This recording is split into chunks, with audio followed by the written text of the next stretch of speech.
You ready? Good morning.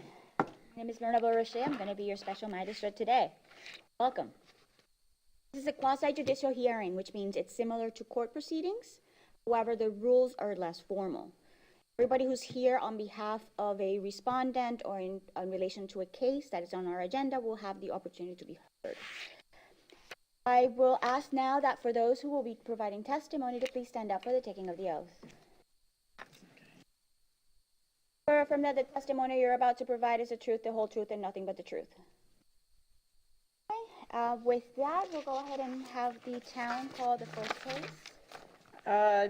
Madam Magistrate, I believe that we are going to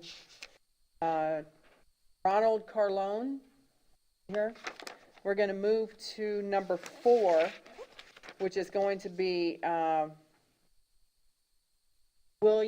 Carrie Williams with Mr. Bob Monahan. Is that correct? Okay, so you're going to be number 4 on the agenda, and the reference number is 707-10511. You missed Carrie. Then come on up here. Oh, I think you can. Yeah, you can go over there. And Mr. Officer Monahan, right here. For those who are coming up for the property owner respondent, when it's your turn, please state your name and relationship to the case, okay? I'll remind. But. Monahan, can you please state your name for the record? Robert Monahan. Are you employed by the town of Fort Myers Beach as a base officer? Yes, I am. And in that capacity, are you responsible for enforcing the town's parking rules and regulations? Yes, I am. Are you familiar with the citation or case number 707-10511 issued for parking in a parking illegal space? Yes, I am. Can you please tell the special magistrate how you're so familiar with the citation? I was working on January 2nd of this year at 7:39 p.m. I come across the vehicle, Florida plate LXPL67, parked on 5th Street. In front of spot number 1, which that spot up there where she was parked, or this vehicle was parked, was a not a legal spot.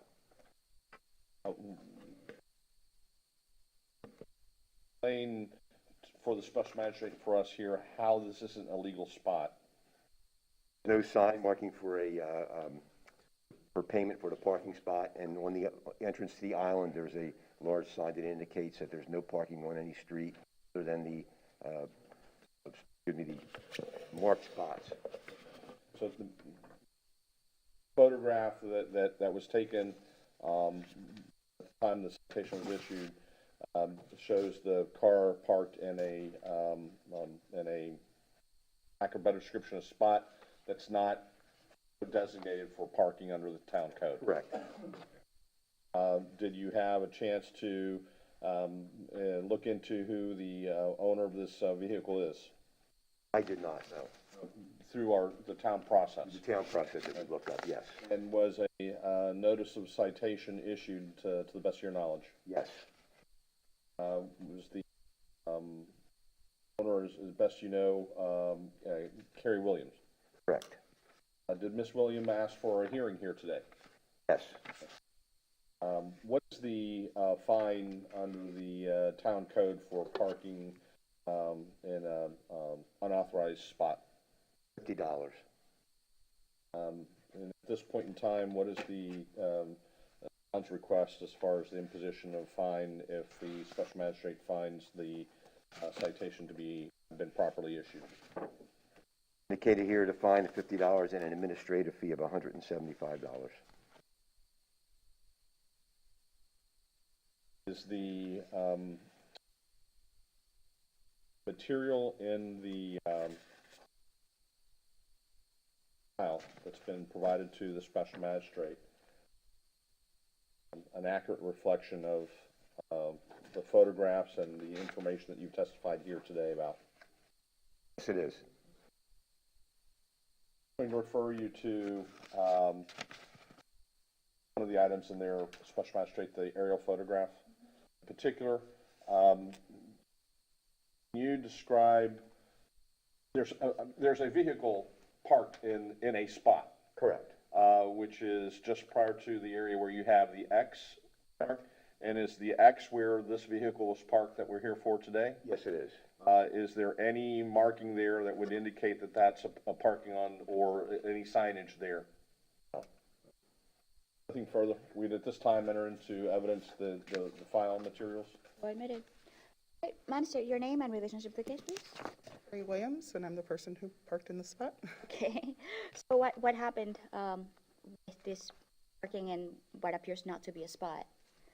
So when I pulled up, I went to park in that spot, and where the parking spot sign for number 1 is actually on that side of the line where I parked at. I assumed that that was actually parking spot number 1.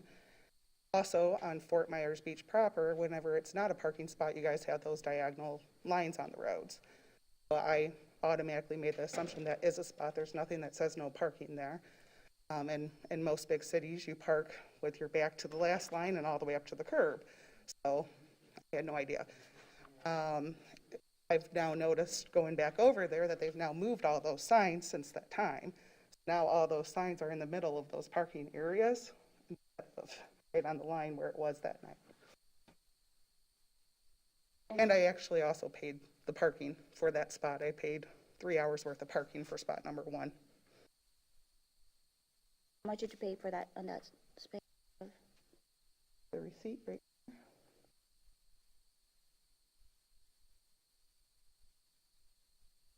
paid. Fee of $8.10 total from 6:23 to 9 p.m. Anything further from either case, from either side? Nothing further other than the request and position of fine. I would point out that if you look at the photographs and the testimony, that the contrary to what is being asserted by the respondent here, the signs are sequential from not backwards. So the sign corresponds to the first marked spot and sequentially to the end. There's not one hanging out at the end, so to speak. Otherwise, I believe that Ms. Williams' testimony would probably have some probative value, but given the circumstances, that's just not what's there. All right, I'm ready to show my finding. Hereby find that the violation as stated in the citation did exist. I'm imposing the one-time fine of the $50. I'm going to spare you of the admin fee. Okay. Would you like to see the other picture of where the sign was previously located, though? Bob, I already issued my ruling. Okay, that's fine. Yeah, if you could go ahead and get that taken care of within the next 30 days, that'd be great. And who can I contact within the city to actually have lines drawn there so it doesn't happen to other people? Not a spot. It's Not a spot. So there's no lines to be drawn there. All cement, though. An area where you can actually park. That's outside my purview. I'm sorry. Okay, that's fine. Thank you. Back to you. Your Honor. All right. Who do we have next? All right, next, let me just run through and see who's here. Mills, Rodney Mills? Okay, Down to the same three. yeah, I think all right, so we're gonna move on then to the imposition of lien cases, and we're gonna go to number 9. The property owner is gonna be Wilfredo Rodriguez. Case number is going to be CE 20-0594, and this is, again, number 9 on the agenda. It's going to be presented by our short-term rental coordinator, Kristen Schumacher. And again, this is an imposition of lien. Number 9.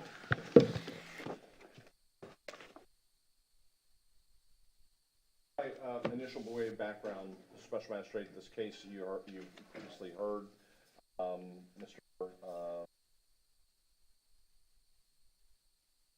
Rodriguez? Rodriguez has been before you on multiple occasions for violating the town's short-term rental regulations, and I'll have Ms. Schumacher testify further to that effect. And Ms. Schumacher, can you please state your full name for the record? Kristen Schumacher. Are you employed by the town of Fort Myers Beach? Yes. In what capacity? Short-term rental coordinator. In that capacity, are you familiar with this particular case, number 9 on the agenda, CE 20-0594? Yes. How are you so familiar? I originally received complaints of Mr. Rodriguez renting for less than 1 week. In that case was heard by the special magistrate. Yes. And the special magistrate found Mr. Rodriguez in violation. Yes. On page 9, I have the order of enforcement. This was a repeat violation. And in that order, did the special magistrate give Mr. Rodriguez a period of time to come into compliance? Immediately. Since that order was entered, has Mr. Rodriguez ceased to rent the property in violation of the special magistrate's order? No. Please tell us how he is in non-compliance. He has continued to rent property for less than 1 week. You have evidence on page 2. I show the rental calendar of where I added up lengths of stays and the rental calendars thereafter, verifying that there's an actual stay there. As a result, based upon the special magistrate order, and as the staff person authorized to review these cases, position that Mr. Rodriguez is in non-compliance with the special magistrate order. Yes. And the dates that are in the packet that I'm going to show you, are these the dates subsequent to the hearing that he's been in violation? Yes. Okay, special magistrate. And those are at least 13 violations? As a result, has a fine accrued in accordance with the special magistrate's order? $6,500 fine in total for the violations, plus he did not pay his $75 admin fee, a total of $6,575. Magistrate, based upon the evidence testimony presented, we believe that we've proven that Mr. Rodriguez is in non-compliance with the order, that a fine of $6,500 plus the administrative fee of $75 have not been paid, that Mr. Rodriguez continues to be in violation of your order, and we ask that you authorize staff to enter an order to that effect and to record in the public records of Lee County, so the same constitute a lien against Mr. Rodriguez's property. Let me hear from Mr. Rodriguez. What's going on with the property? I was here about a month ago for the same thing, so I thought this was already resolved last month. I'm not sure if there's another leak.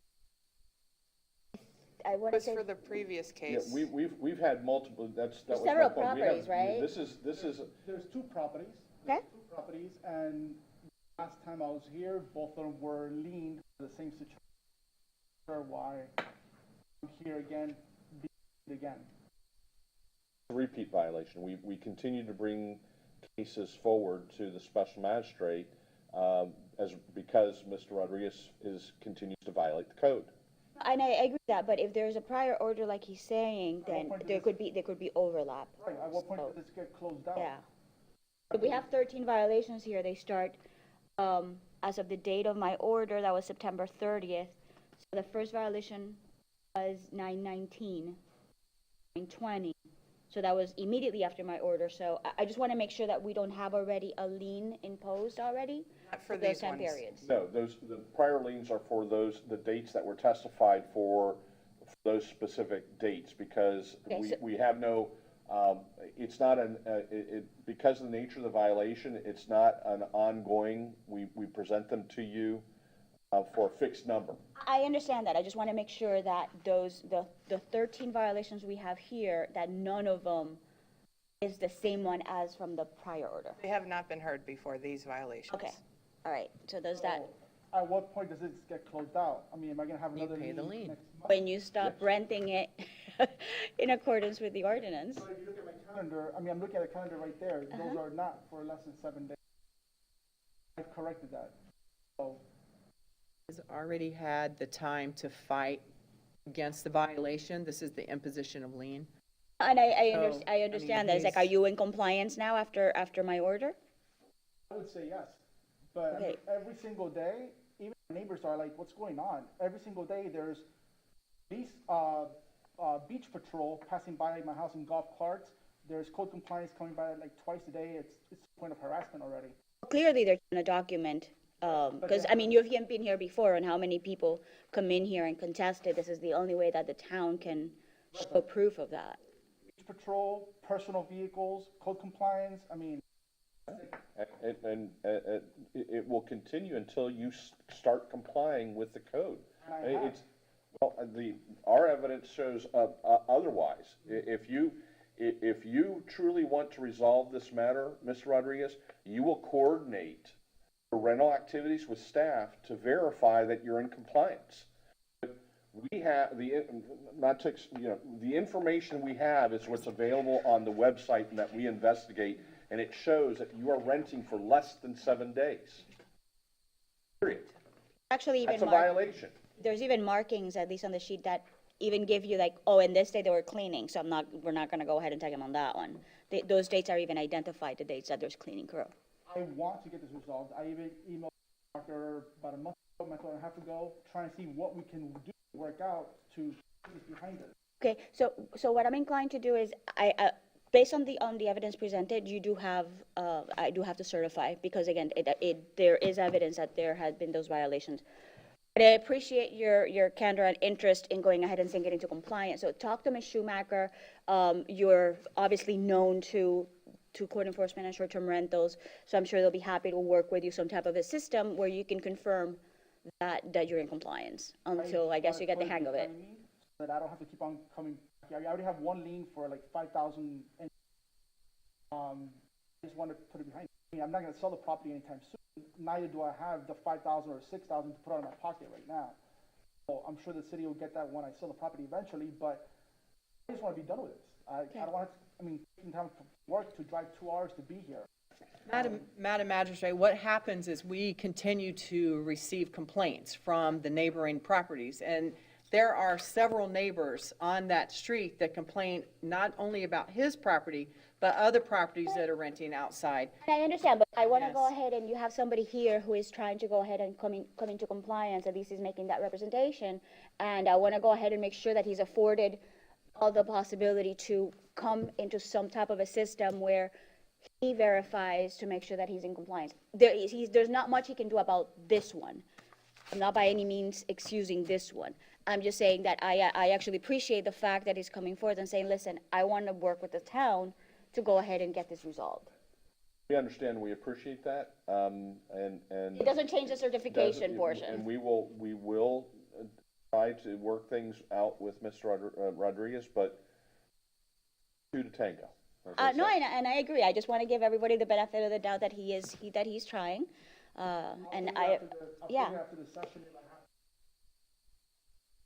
Schumacher, is that something Yeah, that maybe you we'll- can go ahead and do? We'll talk to him discuss. after the hearing? I've told him several times, I'll help you, but you have to help yourself too.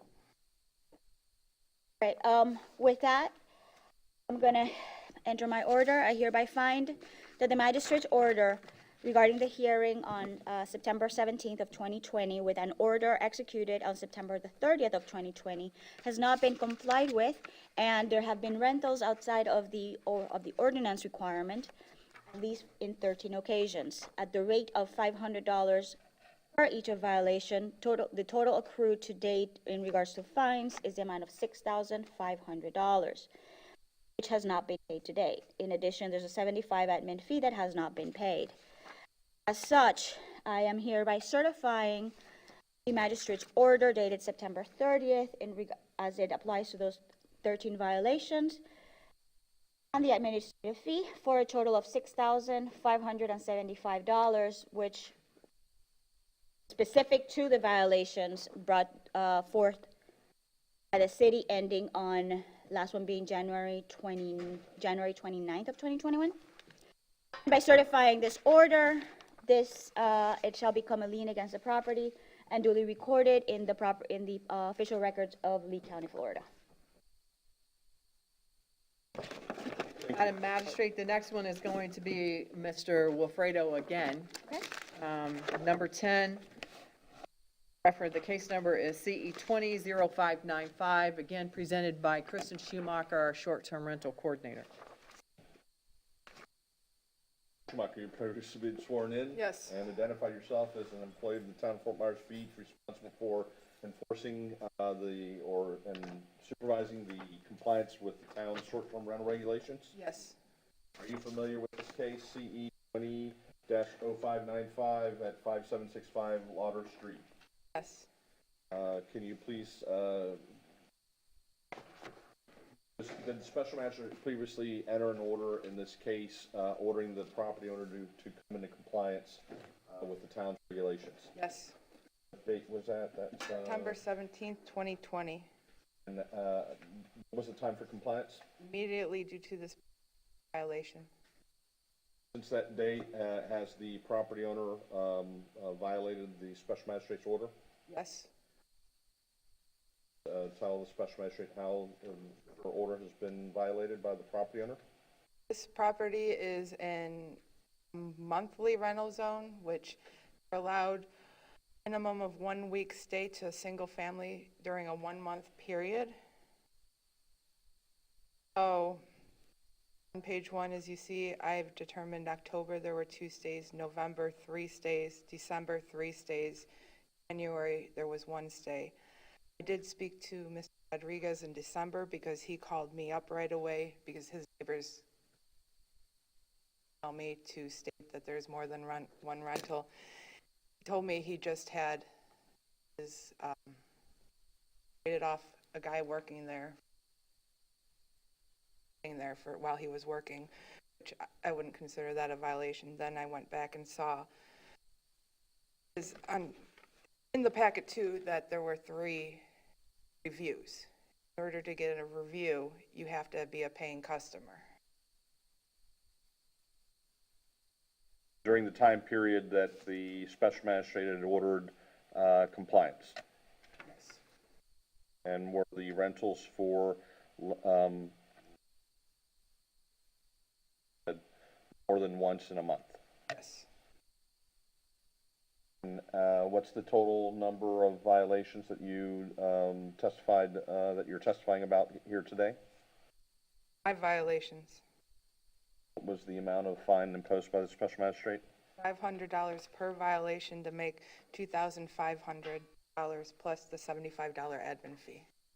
For a total of $2,575? Subject to Mr. Rodriguez indicating otherwise, we believe that magistrate, we've demonstrated through competent evidence that your order has not been complied with, that it was in violation. 5 instances testified by Ms. Schumacher. Asked that you enter an order to that effect, imposing a fine in the total amount of $2,575, which includes the unpaid admin fee, and authorize staff to record such an order in the public records of Lee County, which constitute a lien against Mr. Rodriguez's property at this location, 765 Lauder Street. Mr. Rodriguez? Have anything to say in regards to this one? Same scenario as the last one. Basically, we're in January, so long as you haven't done it in February and have one running through the system, it sounds like as to this property. My question is, closed, It would be a lien. but the case number itself will be closed. Yeah, so long as you don't keep repeating it. So they can't go back and reopen the same case, a different case number, different. I think for clarity purposes, Yes. yeah, Yes. that'll be That's a exactly different what we case do. number. Same thing with the other one. Okay. Same thing with the other one. So that way you have like a clean slate for the purposes of time periods. That's what you're asking. That's why, yeah, just go ahead and speak with Ms. Schumacher and come up, I guess you guys can come up with some type of a system that works for you. I hereby find that the magistrate's order dated September 30th in regards to the hearing that took place on September 17th was not complied with, and there have been 5 violations at the rate pursuant to the order of $500 per violation for a total of $2,500 total, which has not been paid, in addition to the $75 admin fee, which has not been paid, for a total in regards to this case number of $2,575. $75. I hereby certify said order, and by certifying said order, it shall become a lien against the property and recorded in the official records of the county, Florida, for the total amount of $2,575. All right, Madam Magistrate, at this point in time, we're going to try to start at the beginning of the agenda and work through that. By this time, it's 45 minutes in, so I'm hoping that Do everybody. we have the officers for these nice people over here? We do. We have his, and we do have his. Do you want to Okay. bring them up? Let's go Okay. ahead and give them up so they can All go right, on then their we day. have, I'm sure they have better things to do. This would be number 12, which would be Weinman, Roland, and Beverly Milligan. This is case number CE 20-0538. Kristen Schumacher, our short-term rental coordinator, will be presenting this. And again, it's number 12 on your agenda. Got it.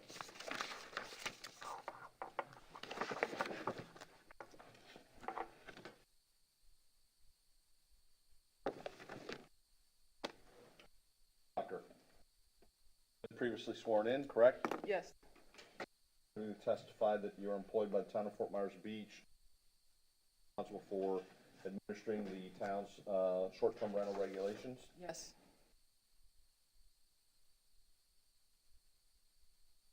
Are you familiar with case number CE 20-0538? Yes. This property in question located at 133 Andre Mar Drive. Yes. How are you so familiar with this case? On July 10th July 10th, I received 2 complaints that the property at 133 Andre Mar Drive was renting for less than a week and multiple times during a 1-month period. They are zoned RS, which means they're allowed minimum stay of 1 week to one family during a 1-month period. And did your investigation disclose that the property owners have violated that section 34-2391 of the town code? Yes. What investigation did the town conduct? While I'm doing my investigation, I do send out a warning letter, which is page 17, along with the code of how they're allowed to rent. So during my investigation, I discovered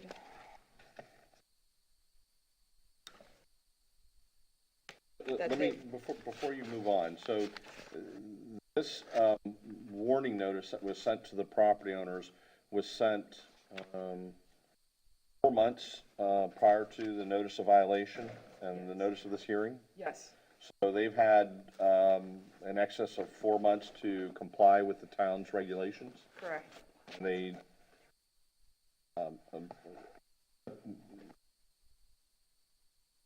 but they did not comply? They did not comply at that time period. Okay. And so notice of violation and hearing was scheduled? Yes. Are they currently in compliance?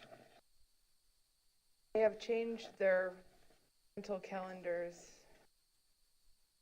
locked out future rentals if they already have a rental during that period, so they are working in.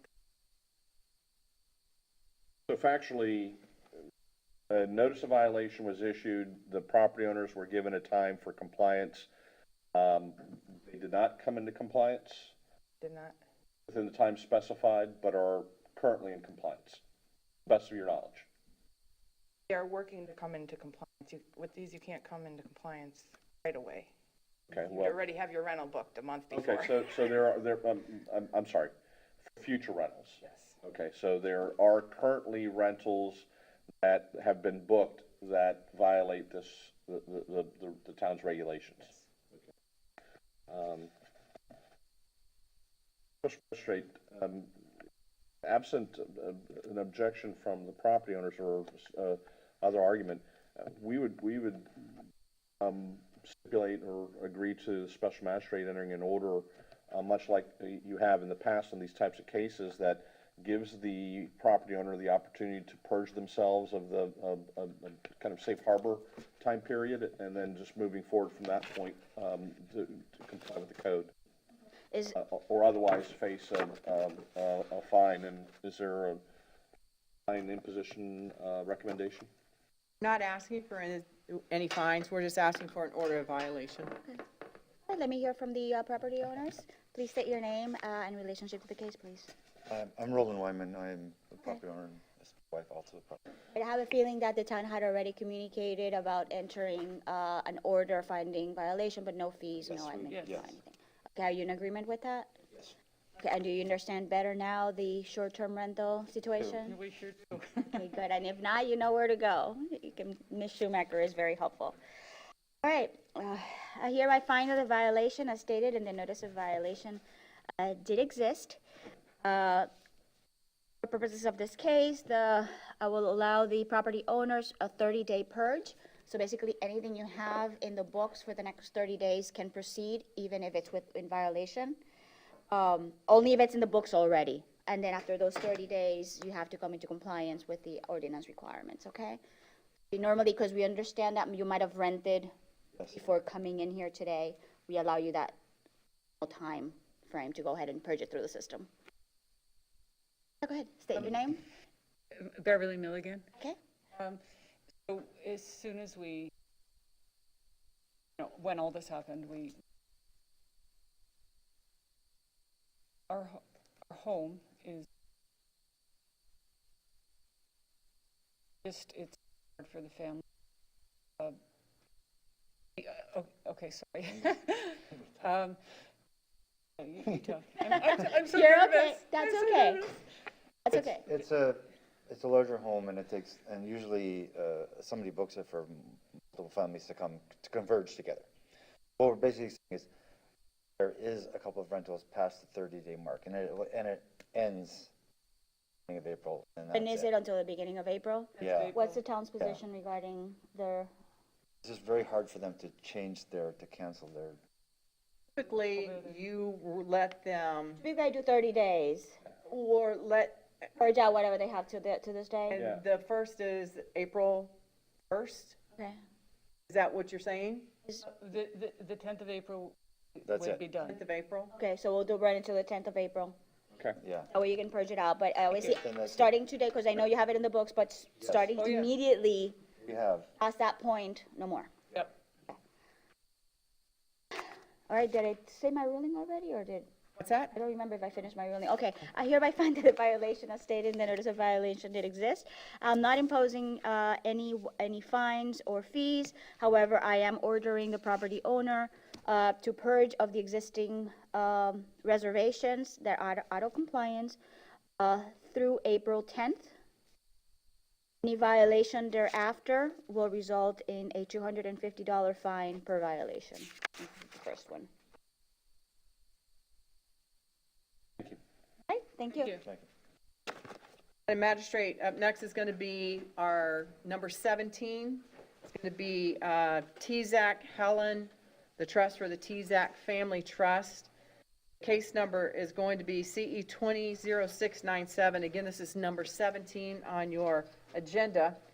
It's going to be presented by our Environmental Projects Manager, Chad Coots. Special magistrate, Oh. as a preliminary matter, that. This you is would the ask for status this to- update. Yeah. Yeah, this is Oh, a okay, status yeah, update. I'm sorry.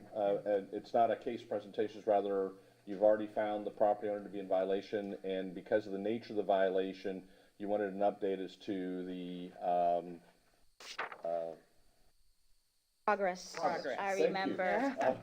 I remember this one. Of the mitigation remedial steps, that staff has, required as a part of of your order. Mr. Schutz, you've previously been sworn. Sir. Please raise your right hand. You swear affirm that the testimony you're about to provide is the truth, the whole truth, and nothing but the truth. Yes, ma'am. Mr. Schutz, please, tell the special magistrate, your full name and your position with the town of Fort Myers Beach. Ed Schutz, Environmental Project Manager. And you are the staff person primarily responsible for administering the town's environmental regulations, particularly as they pertain to the violation for which the property owner was cited for. Yes, sir. We're here, obviously, at that hearing. Yes, sir. Tell the special magistrate what has happened since then. Staff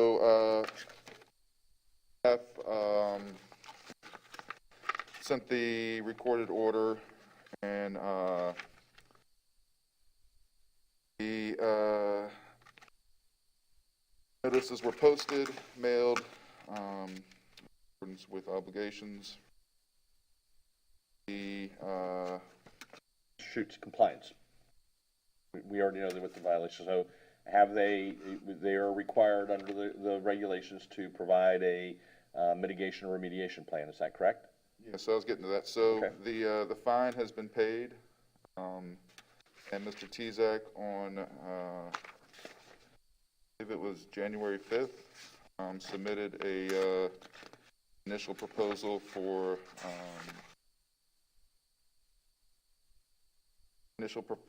January 25th. January 19th, submitted an initial proposal to restore the dune, which staff rejected. We then met and discussed what staff would see as an acceptable restoration. Mr. Tezak responded with a restoration plan that staff's discussions, and I formatted it in a more of a site plan and aerial view rather than what he had depicted just on the beach, just to be a little bit more clear. And as of now, staff is just awaiting Mr. Tezak's approval and submission of his full plan timeline to move forward. I guess there was no involvement with the Florida Department of Environmental Protection? It was local? Yeah, correct. I have had discussions with FDP, and once the plan is submitted, I can submit to FDP on his behalf, or he can submit directly to a field permit to the plantings. Quickly, if it has to, this is my big concern, and remember this is the reason I did the status hearing. My concern about how long sometimes that process takes with. Generally, it's been pretty quick with Ms. Kramer on the CCCL staff. Okay, perfect. So, it sounds like he has been pretty diligent in moving forward and getting it to comply. Once things got rolling in early January, yes, ma'am. Was there could you say your name for the record? You're here. David Tezak. Okay. Was there a reason for the delay that things didn't start moving until January? I never received the final order until December 25th.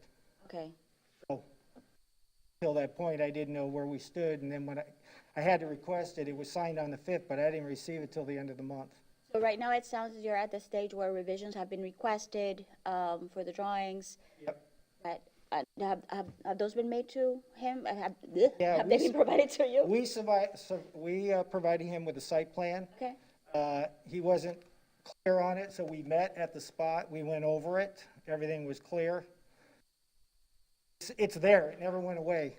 So it's just growing. It was never destructed. It wasn't irreplaceable or irreversible. I know we can't go back and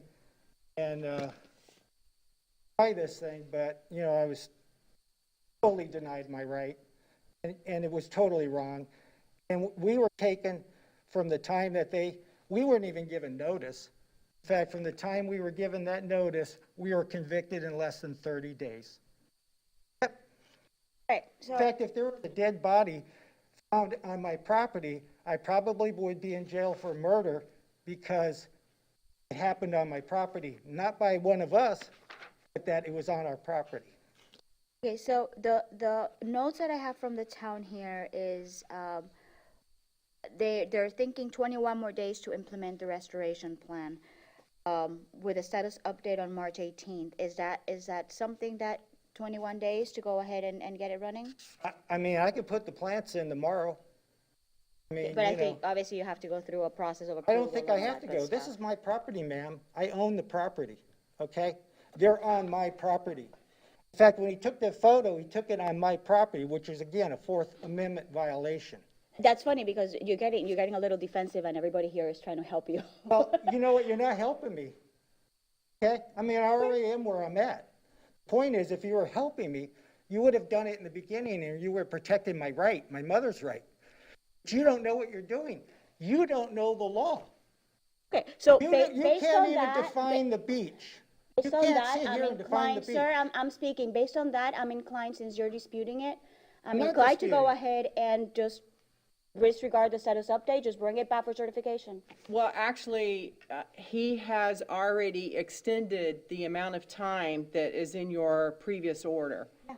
I was trying to work with him and give Right. him more time, but obviously, he so doesn't go through with Technically, the order, as of so January I'm 19th, gonna you conclude, have a $250 a day fine ticket. I'm gonna conclude the status update. I Ma'am, it already hasn't heard been enough 60 about what the days. status is. I had 60 So next days. time I see this case, I guess Bring will it be in coming for for certification. imposition of fine and lien.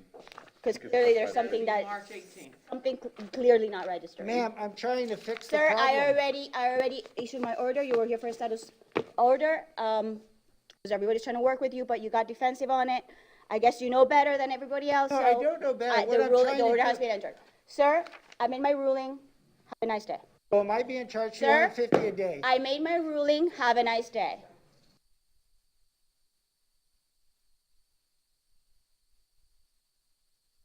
One more thing. Can I Sir, have out. your door number?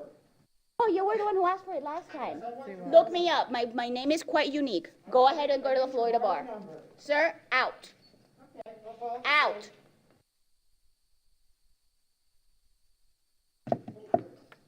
Okay, Your Honor, we're going to move to number 5 on your agenda right now. This is going to be Roxanne Dearmax. This is reference number 734-12054. Presenting the case is going to be Officer Mark Pergoli and not Officer Gaynett.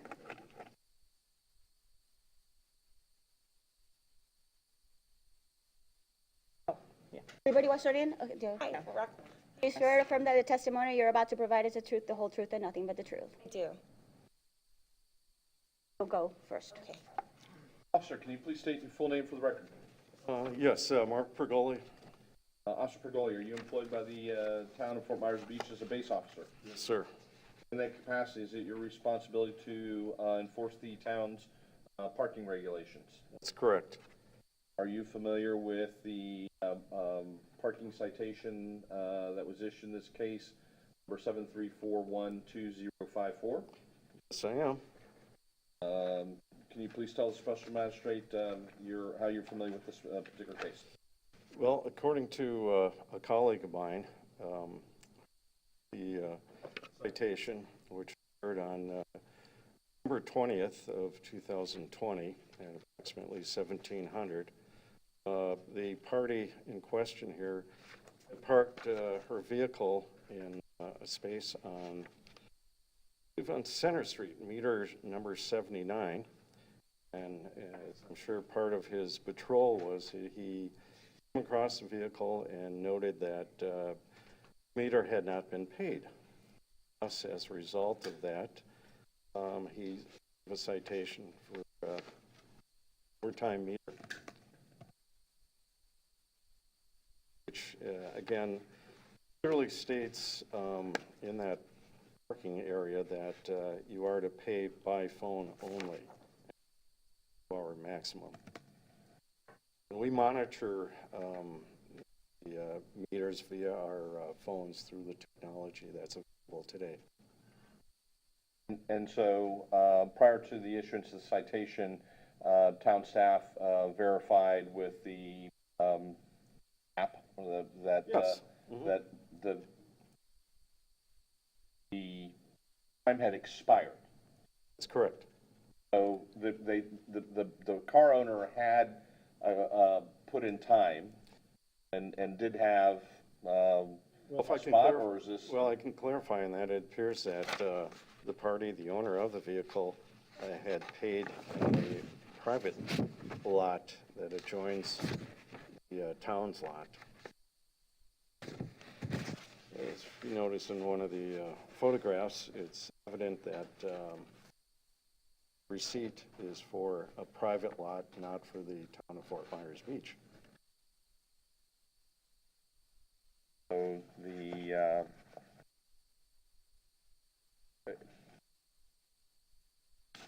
you explain, are they connected, or, I mean, how? No, you've got, basically Center Street has a divider rope with fence posts dividing town's property from the private lot that adjoins it. Is the spot that this vehicle was parked at clearly identified as a town spot? Yes, it's, Photograph in the file? yes.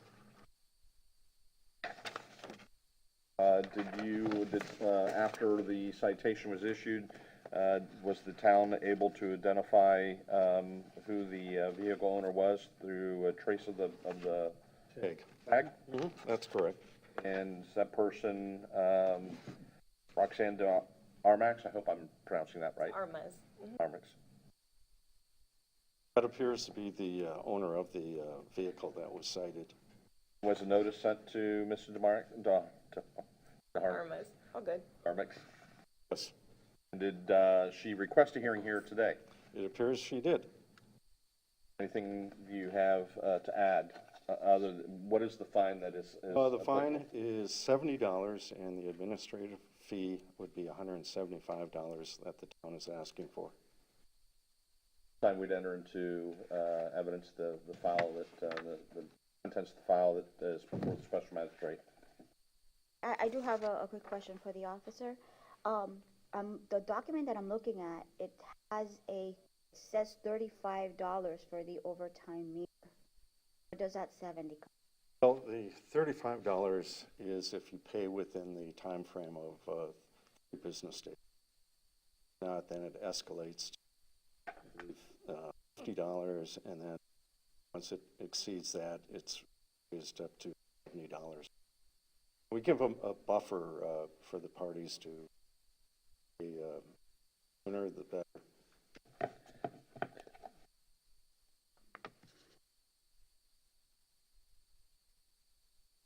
All right, let me go ahead and hear your side. Okay. Your name and relationship to the case, please. Roxanne de Armas, and I was the person citation. So I had gone to Fort Myers Beach with my son, and we pulled into the parking lot that I'm familiar with there, and pulled into one of the front parking spots. If you notice in the photo, it's one of the very first spots. So I noticed that, yeah, that there was a rope, like a very just small rope, kind of blocking it off. But in my own logic, I thought that that was just so cars don't drive over parking spots, or just to protect pedestrians, not seeing anything else. There was no sign in front of the car, stating that it was a pay by phone only. So I went the kiosk for how he mentioned it's, I guess, 2 separate parking. It's all one lot, The kiosk was just a couple steps ahead of my car, so I walked over. I paid $12 for a few hours. I placed it right on top of my dash, no problem. Okay, off to the beach. I come back just a couple hours later, and I see that there's a citation on it. And when I pulled the citation, I was really confused because it did said overtime meter, which I was confused. I was like, did I place it upside down? Did they not see it? But it was clear. And then trying to read a little further more, I was like, don't understand. So I get out of the car and I'm looking around, and then several spots down further into that roped off area is a sign that says pay by phone, but then only. And I'm like, only, like, I've never seen this before where this is a spot that's part of this, lot, and you could only, because if I would have parked there, I would have done it. I wouldn't have spent my $12 paying at the other spot if I would have been on the hook for a ticket anyways. And then I see that sign and it's further ahead, and then, because even if you see the sign that they took a picture of, it's so far down, like the picture where my car is like, there's cars right in front of it, and then the picture that they took, it's so far in, there's like not even any cars parked on that side, so I'm like, okay, and I'm looking, I'm like, And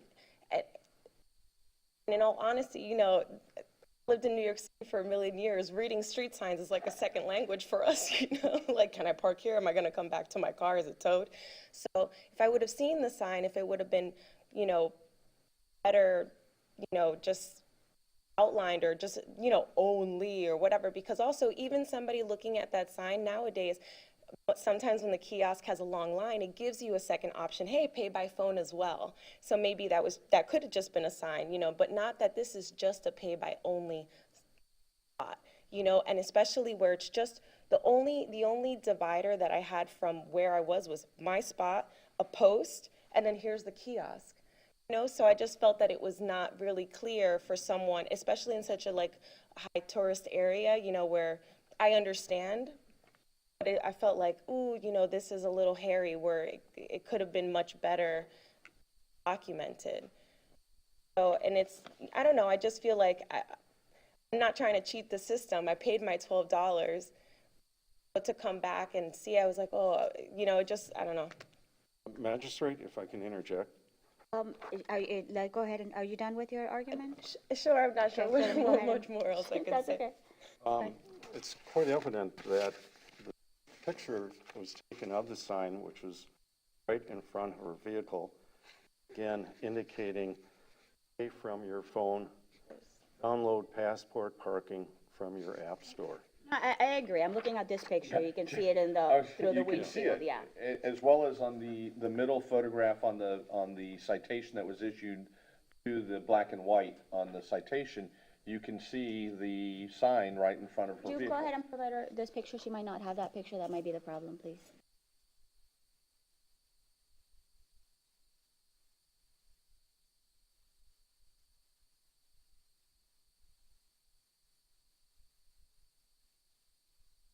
Oh, this little tiny, okay, sorry, I there. have this little tiny little Yeah, thing no, I right can see. there. That's why I No, figured I'd let you that understand one. what you're saying. I don't think that you intended to cheat the system or not pay. Honestly, and seeing, can I say? And seeing it, again, sometimes you see these signs and you're like, oh, okay, you get that second option to also pay by phone if you download an app or do whatever, but this is an only pay by phone space, which is brand new to me. Trust me, it's ingrained in my head now. So probably just seeing that jumping out of a car with a kid, like, okay, let's go. We got our ticket, place it on, make sure it's right, and that it's visible, and then on our way. So coming back to that ticket, and then the $70, so trying to get on this to have the hearing, you have to get in contact with the office, so that 3-day buffer goes really fast when you're trying to get on the docket. I hereby find that the violation as stated in the citation that there was. Hereby find that based on the evidence presented that the violation as stated in the citation did exist. However, I'm ordering the $35 payment of the $35, no fees and costs. I issued the $35 for the overstated. Thank you. Okay. Please go ahead and try to get that taken I care will. of as soon as possible. Thank you very much. What's the amount? I'm sorry. The $35, the original fine amount. Thank you very much. Have a nice day. Okay, thanks. Right, Madam Magistrate, this time we're going to, again, start. It looks like Mr. Prasad is here, but your attorney is not yet. And Let's that's go what I'm ahead and saying. start with the other one. We are. We're going to start at the beginning. So, If I may for a moment, I have received a text from Mr. Prasad's attorney asking for me to call him. Okay. Mr. Prasad has given me a handwritten note to call his attorney. Okay.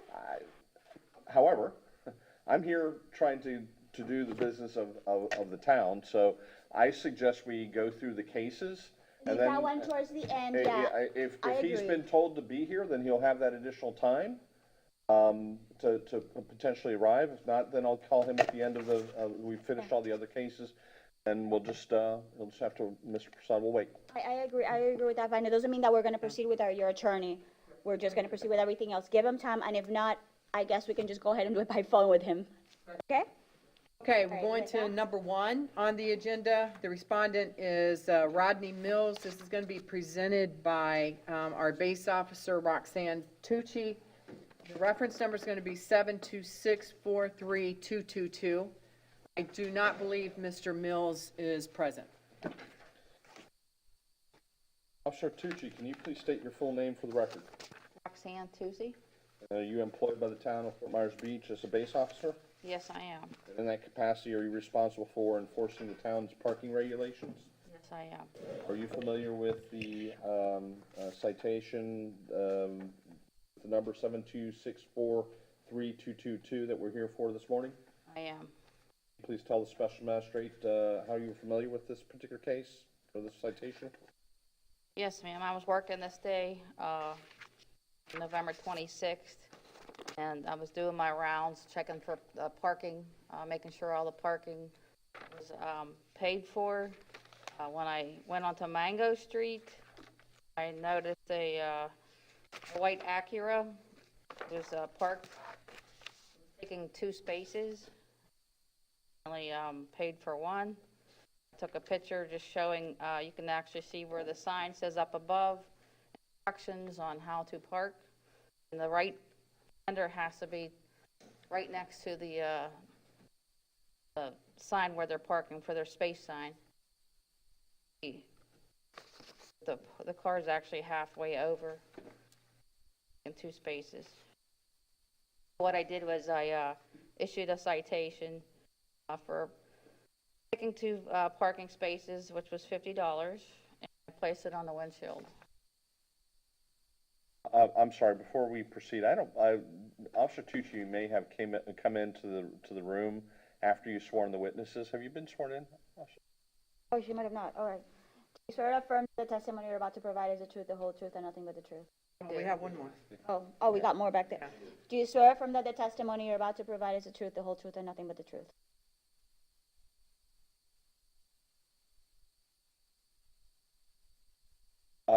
Officer Tucci, after the citation was issued, did the town generate, based upon the tag, determination who owns the vehicle? Well, it's registered under the license plate, Florida license plate CUX6204. And is Mr. Tucci the, I'm sorry, is Mr. Tucci, I would hope not. did the registration of that tag come back to Mr. Mills? Yes, it did. And was a notice of the citation mailed to Mr. Mills? Apparently it was. And to the best of your knowledge, did Mr. Mills request a hearing before the special magistrate here this morning? To my knowledge. Is Mr. Mills here to the best? Do you That I'm not aware of. I don't. not appear that Mr. Mills is here? As a result, based upon the evidence testimony presented here this morning, Madam Special Magistrate, we'd ask that you find Mr. Mills to be in violation of the town code and the citation that was issued to him, and impose a fine of $50 plus an administrative fee of $175. Okay, based on the evidence presented and the fact that nobody is here present to dispute said evidence, I hereby find that the violation, as stated in citation number 7264322, did exist, and as such, I'm imposing the one-time fine of $50 and the administrative fees of $175, payable within 30 days. Thank you. Okay, Madam Magistrate, we're going to move on to number 2 on the agenda. This is going to be Ronald Carlone. The reference number 736-10950. The base officer presenting this case is going to be Officer Mark Pergoli. Again, welcome. Joel, you have previously been sworn in, Sir, and you are a base officer for the town of Fort Myers Beach, responsible for enforcing the town's parking regulations. that's correct. Are you familiar with the circumstances giving rise to citation 736-10950 that we are here for this morning? That's correct. The Special Magistrate, how you're so familiar with the citation? Well, I heard on November 22nd, while on patrol in the year 2020, approximately 1800. While patrolling, it was a very similar situation, I think, magistrate to the previous one I testified on. Occurred on Center Street, and again, it's property of the town of Fort Myers Beach. Clearly indicates on each individual parking space that the party needs to pay online. That's as quote, pay by phone only with a limit of 2 hours. That was occurring at space 80. Again, monitoring our computer phone devices, it appeared that the party had not paid for that particular space. And in further investigation, it appeared that they paid at a private lot that's on the other side of the fenced area of Fort Myers Beach.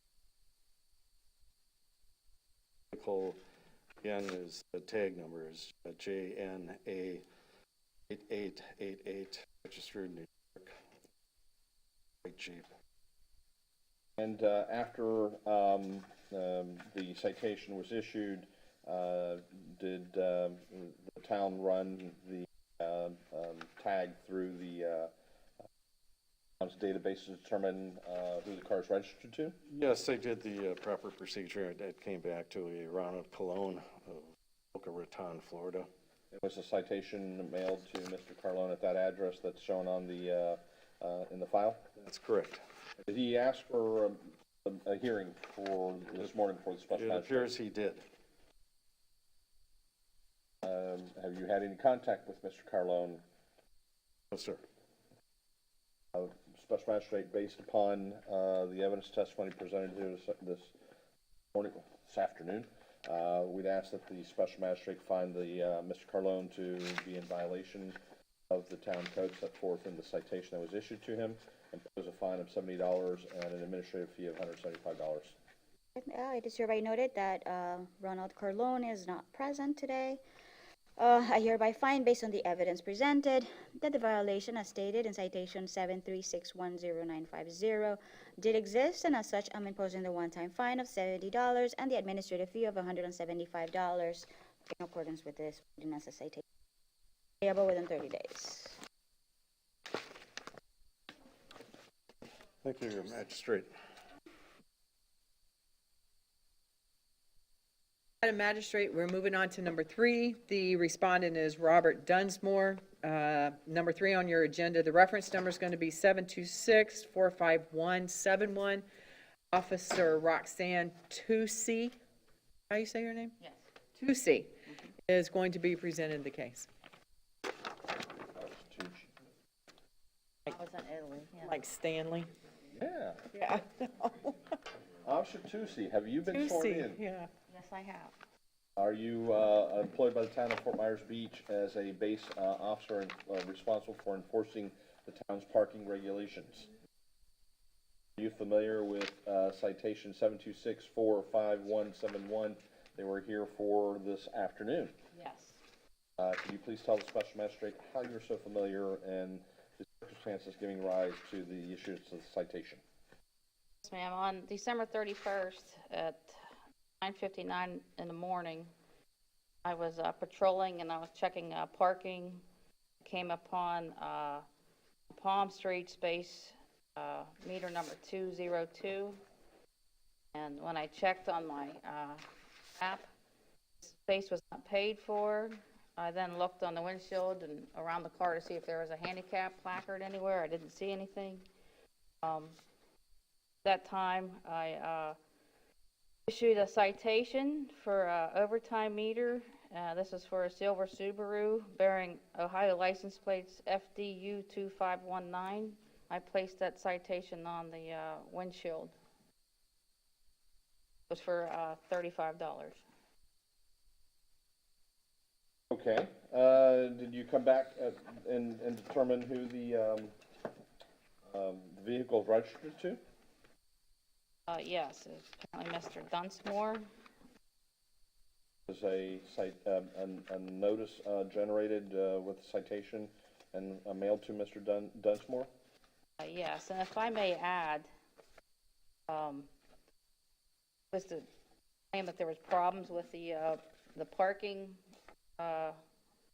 pay station. If you see clearly on the one picture, it does say on the bottom where he parked on his space, it says he has another option of passport parking in the App Store. If he was to go and pay cash or credit card, he would see clearly there was a sign posted that says out of order, you must download passport parking. Like many jurisdictions, the town has gone to a app-based system, isn't that correct? Yes. And it is the one that's identified both on the sign as well as on the, in front of the vehicle, as well as the sign that was posted on the machine. Yes, but on that date, this machine was out of order. That's why it clearly states you must download passport parking.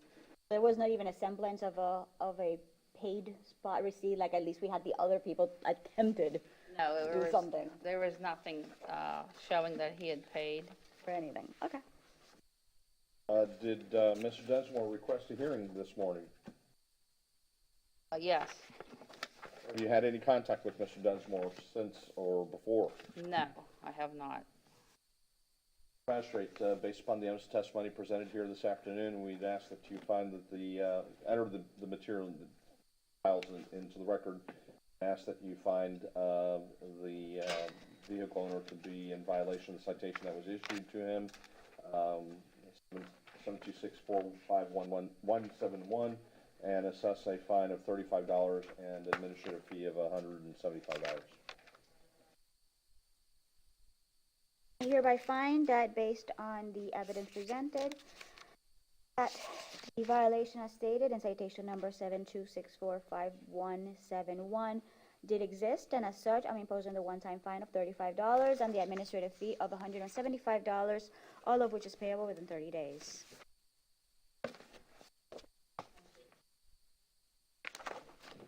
All right, Madam Magistrate, this time, we're going to move to our last case before Mr. Prasad's cases. We are at number 14 on your agenda. This is going to be the property owner of Mr. Petrit Tomaj.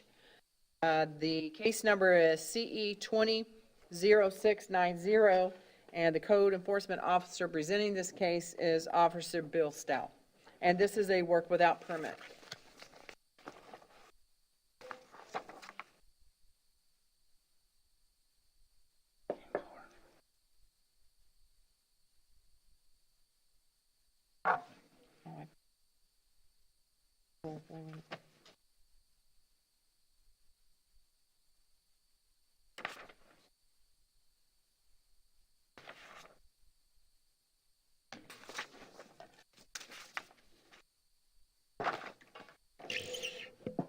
Officer Stout, this is your first case testifying today? Yes, sir. You've been sworn in, correct? Yes, sir. Can you please state your full name for the record and tell us if you're employed by the town of Fort Myers Beach, and if so, in what capacity? My name is William Stout. I'm employed by the town of Fort Myers Beach as a code enforcement officer. Are you familiar with this case that we're here for this afternoon involving Tomaj at 2230 Fairweather Lane, case number CE 20-0690? Yes, I am. Can you please tell the special magistrate how you are so familiar with this case? I was just doing our normal patrol of talking to people and checking out the streets and such. I noticed that this property, there was a work in progress on a new fence. And did you have an opportunity to make contact with either the property owner or the contractor or the individuals who were doing the work? observed it. I did not see anyone outside the premises. It's a 4-unit building, so obviously I wasn't going knocking on all 4 doors. So at that time, I took the appropriate photographs, town hall, and created and opened up the appropriate notice of violation. In the course of the process of that investigation, did you have an opportunity to identify who the owner of the property is? Yes, I went into LIPA, who the owner was, also into our system track it, also determined it. I created the case with a notice of work without permit. Did you have an opportunity to try and reach out to the property owner regarding this matter? I posted the OV onto the property. Our admin certified mailed the notice of violation to the property owner. You had any contact from the property owner? Have not any contact from the property owner. Had any contact from anyone once the property was posted? No.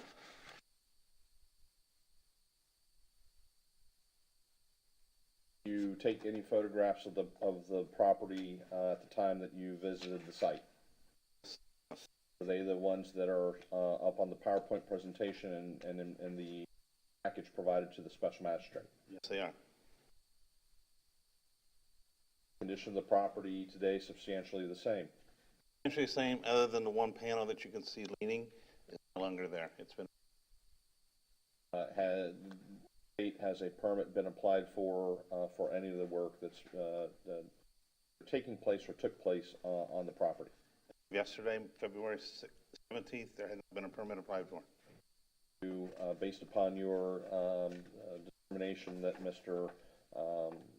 Magistrate is the owner of record pursuant to the LIPA records, did you issue a notice of violation to the property owner? Yes, originally, I did the notice of violation after not receiving type of contact from the property owner and not seeing any sign of an application for the permit. I decided at that time we needed to do a notice of hearing for February 18th today. Issue a notice of hearing to the property owner? Yes, I posted the notice of property. It was also mailed certified by our town staff. There's been no contact whatsoever by the property owner with regard to this particular violation, and it still continues. Correct. Further, Special Magistrate, based upon the evidence testimony presented here this afternoon, we would ask that you, Special Magistrate, find the property owner and the property to be in violation of Section 6-111 of the Town's Land Development Code, which adopts the Florida Building Code by reference. Section 105.1 of the Florida Building Code requires all activities, including the activities shown in the photographs, to not be undertaken without the benefit of a permit. The permit has been obtained for this work, and it continues in violation of the town code. Nobody's here on behalf of the property owner. I hereby find that based on the evidence presented, the violation as stated and the notice of violation did exist and continues to exist. I'm hereby ordering the property owner to apply for the permit within 1 week, and obtain the permit within 30, and get the permit issued within 30 days. Otherwise, face a fine of $250 per day. And I'm granting the town's request for the $75 in fees and costs incurred by the town in bringing this matter before. Magistrate, just for the record, the reason why we're asking for that fine is because the work is unpermitted and it does constitute a health, safety, welfare. We have no way to confirm that this has been properly footed. If it's a risk to the property owner, to the residents on site, as well as the neighbors in the event of, God forbid, a disaster. I understand. That's why I put the $250. I don't have a problem. The work without permit is, to me, it just means automatically it's a danger. So I concur with the town when it comes to that. It's the 1 day to apply. I'm giving them 30 days because sometimes things happen for the issuance. That should be plenty of time for them to do what they need to do. Otherwise, $250 per day, there's accruing whichever deadline dismissed. Okay, thank you. Right, and I think we're At this point, down to the John, Persad ones. All right, so let's go ahead and take a 5-minute recess. I'm gonna use the restroom, and then we'll go ahead and reconvene. Thank you. So 5-minute break.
All right, so we're back.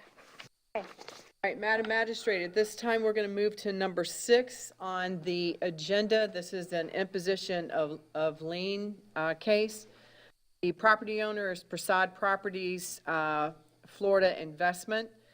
The reference number, case number is CE 200017. The code enforcement officer presenting this imposition of lien case is Code Officer Bill Stout. Officer Stout, you've already been sworn in, that's correct? Before you get started, let me go ahead and make sure that he's been able to communicate with his attorney. Did you get him on speakerphone? Not yet. I'll go ahead and handle this one, then we'll get them on speaker. Okay, I just wanted to make sure that that was on the record. Yes, I just want to make sure for the record that we're proceeding at Mr. Prasad's request without his attorney present physically or attending by phone. Officer Stout, in this particular case, the special magistrate enter a previous order finding Mr. Prasad in violation of the town code for 14-5 of the land development code. Yes. And is that order in the file that is before the special magistrate? Yes, it is. Based upon your investigation, has the special magistrate's order been complied with by the property owner? No, it has not. This is the property located at 1046 Estero Boulevard, commonly known as the Sunset Grill Restaurant. It's a parking lot adjacent to the Sunset Restaurant. Okay.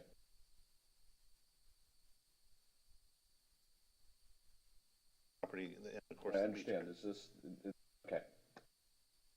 What was the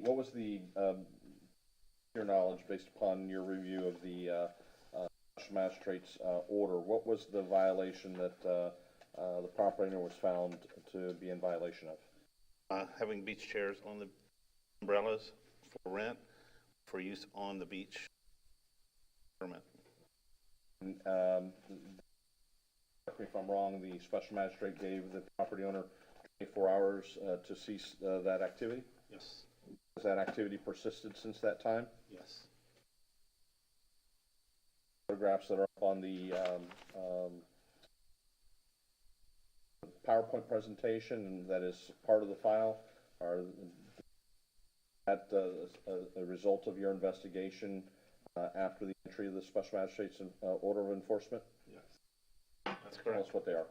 These are just pictures. These are some sample pictures for all the dates are at the summary.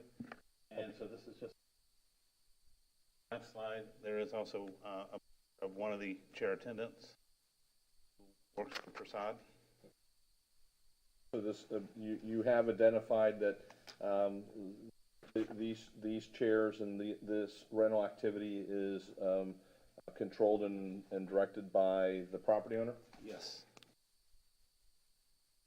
As a result of your observations, what is the total amount of fine that's accrued to date as a result of the property owner's non-compliance with the special magistrate's order? Day after the magistrate's order through yesterday, February 17th, total of 40 days of violation. That is amounts to $1,000. And the special magistrate also imposed a one-time fine of $500 and an administrative fee of $75? That's correct. So the total lien amount request is $10,575? That's correct. Special magistrate. Let me go ahead and hear from Mr. Prasad. Please state your name and relationship to the. Prasad Properties. What was going on? Why is my order not being complied with? Well, first of all, I'd like to get the notice of violation. I've requested that several times. Can someone provide that to me, please? Madam Magistrate? You're past the notice of violation. Right now, you're in an order. Yes. No. I've requested that because I was not here for the initial hearing. Okay. And since I tried to settle this matter, the town, and we've requested the notice of violation, which is a ticket that's written. And I have the ticket that's written that does not say anything.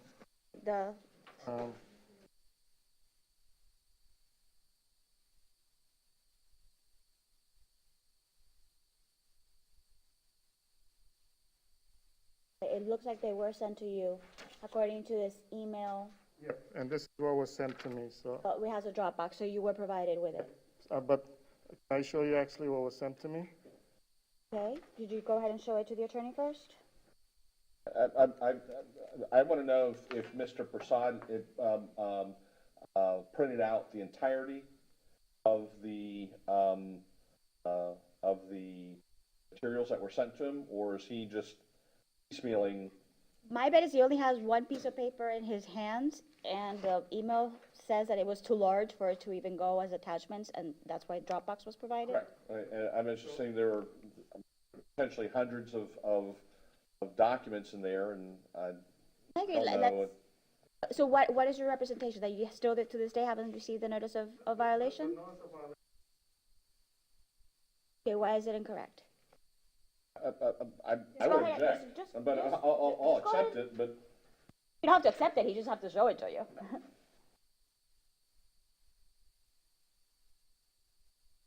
Let me see.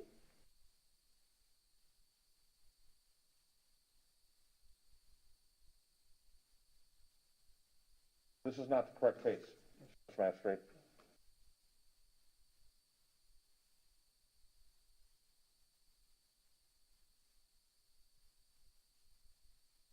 We're here on the chair violation, Magistrate. Yes, and that's, What he's provided to you is for one of the other cases, which is the parking lot case. a different case. But that's the only ticket that we received that day. And as you can see from your order that was written, if you want to, do you have your order that was I written? have the order. Okay, so if we pull that up, it'll say, this cause came in front of you on March 4th. Which that ticket says it was going to come to you in March 4th. If you look at page 2 of your order, it says, in possession of fine, the special magistrate, based on the gravity of the violation, says it's a $75 fine. Respondent is fined a one-time $500 fine for a repeat violation and discontinue beach rental within 24 hours. I was not here for that hearing, Your Honor, so I accept your decision.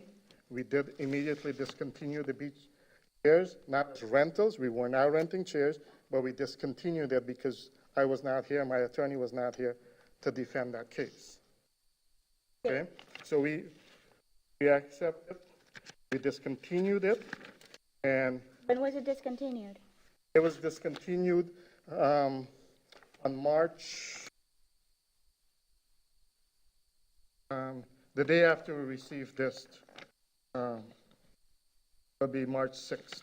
Okay, so let me just get this clear. Even if I give you the full benefit of the doubt and I go with your argument, which I'm not saying I am, but just for what we call arguendo, Yeah. if you didn't get it until later March, okay. But why are you violating it? Why is there violations in December and then in January and then in February? By that time, you already knew. Okay, so that's a separate issue, so I need to explain that to you. I accept the fine for $500. The email I got from the town coordinator says the fine is $1,150. That's why I asked for the notice of violation, because the fine that was on the notice of violation said $500 plus $75. What they did is created two orders for two addresses. The fine was only supposed to be for $500 and $75, but because I was not here, they split it up on the two addresses.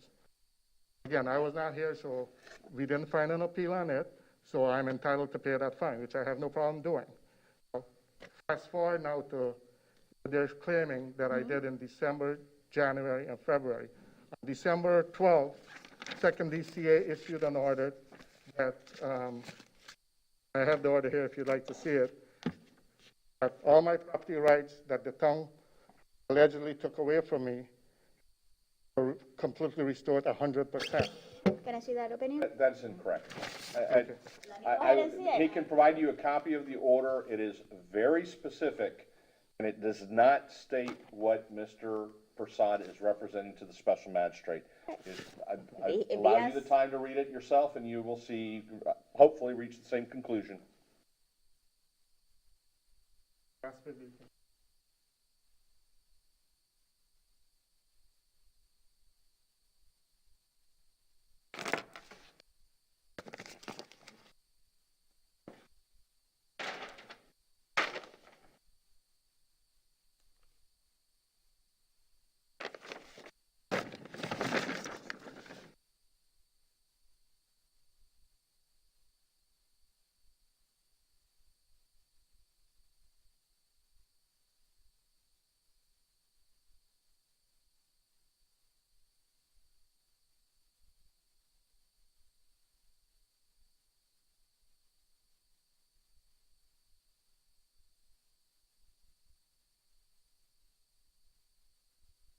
Talk about liquor licenses. Yes, Your Honor. So we have the right to serve liquor on the beach.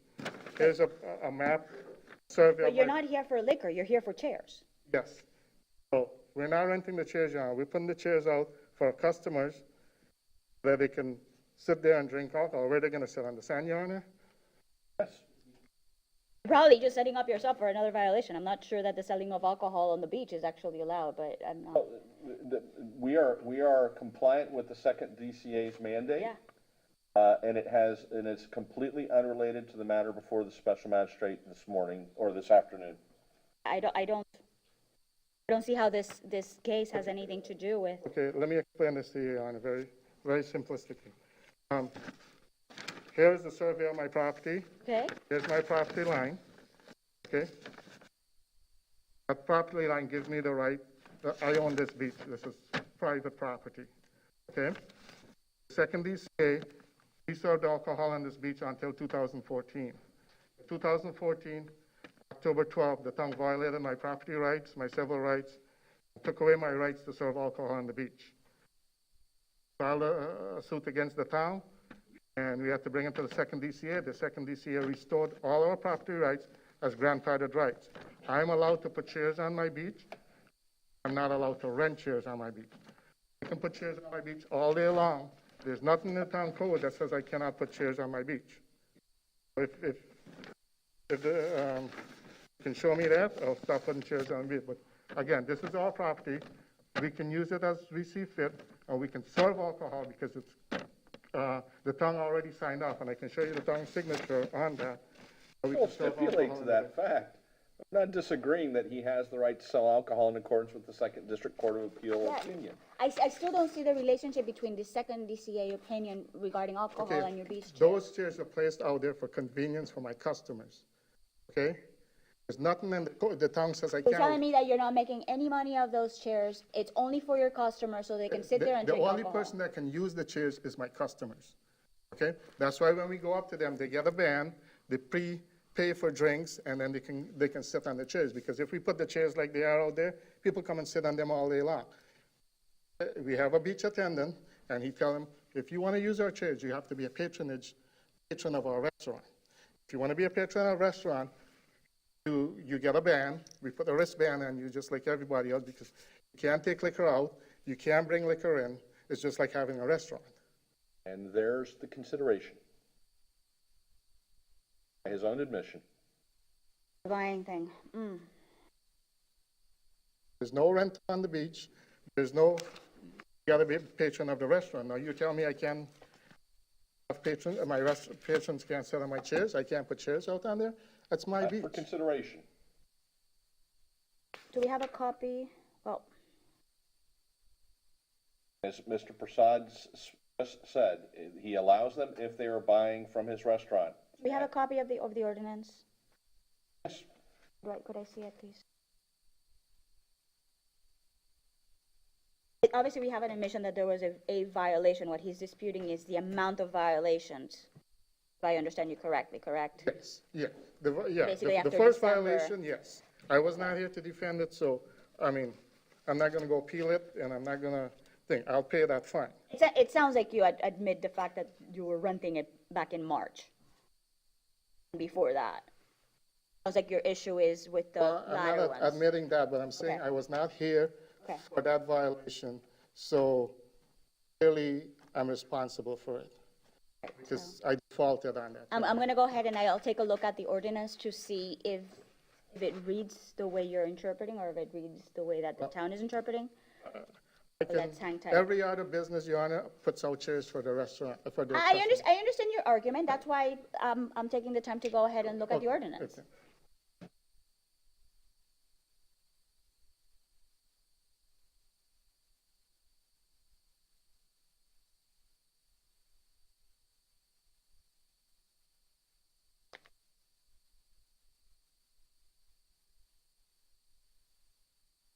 In the meantime, there was a mention that there were a lot of pictures of the chairs of specific dates.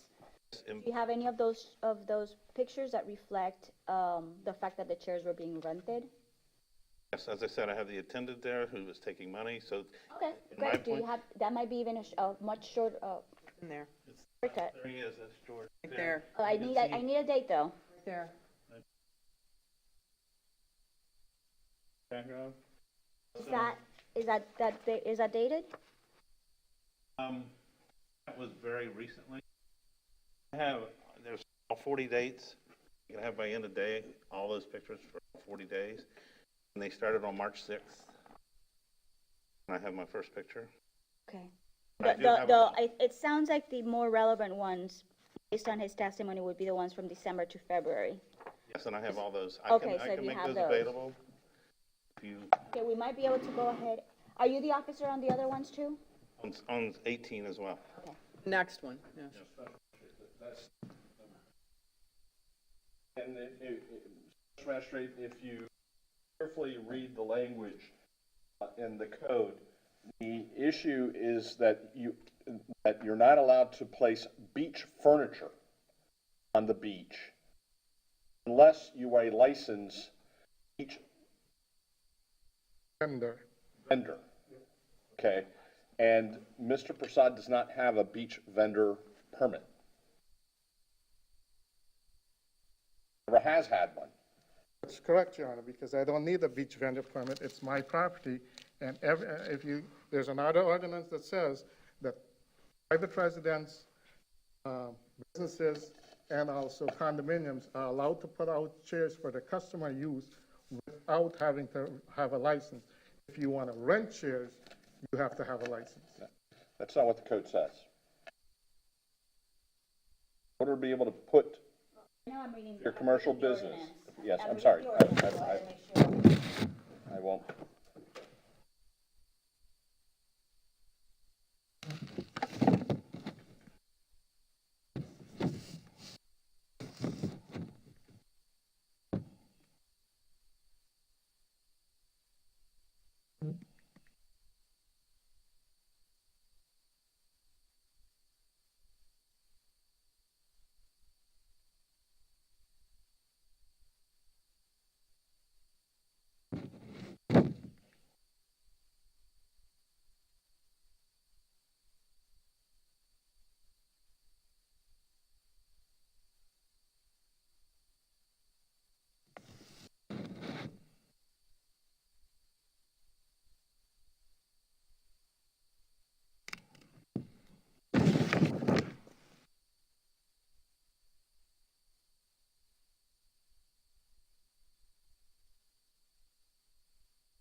Which one?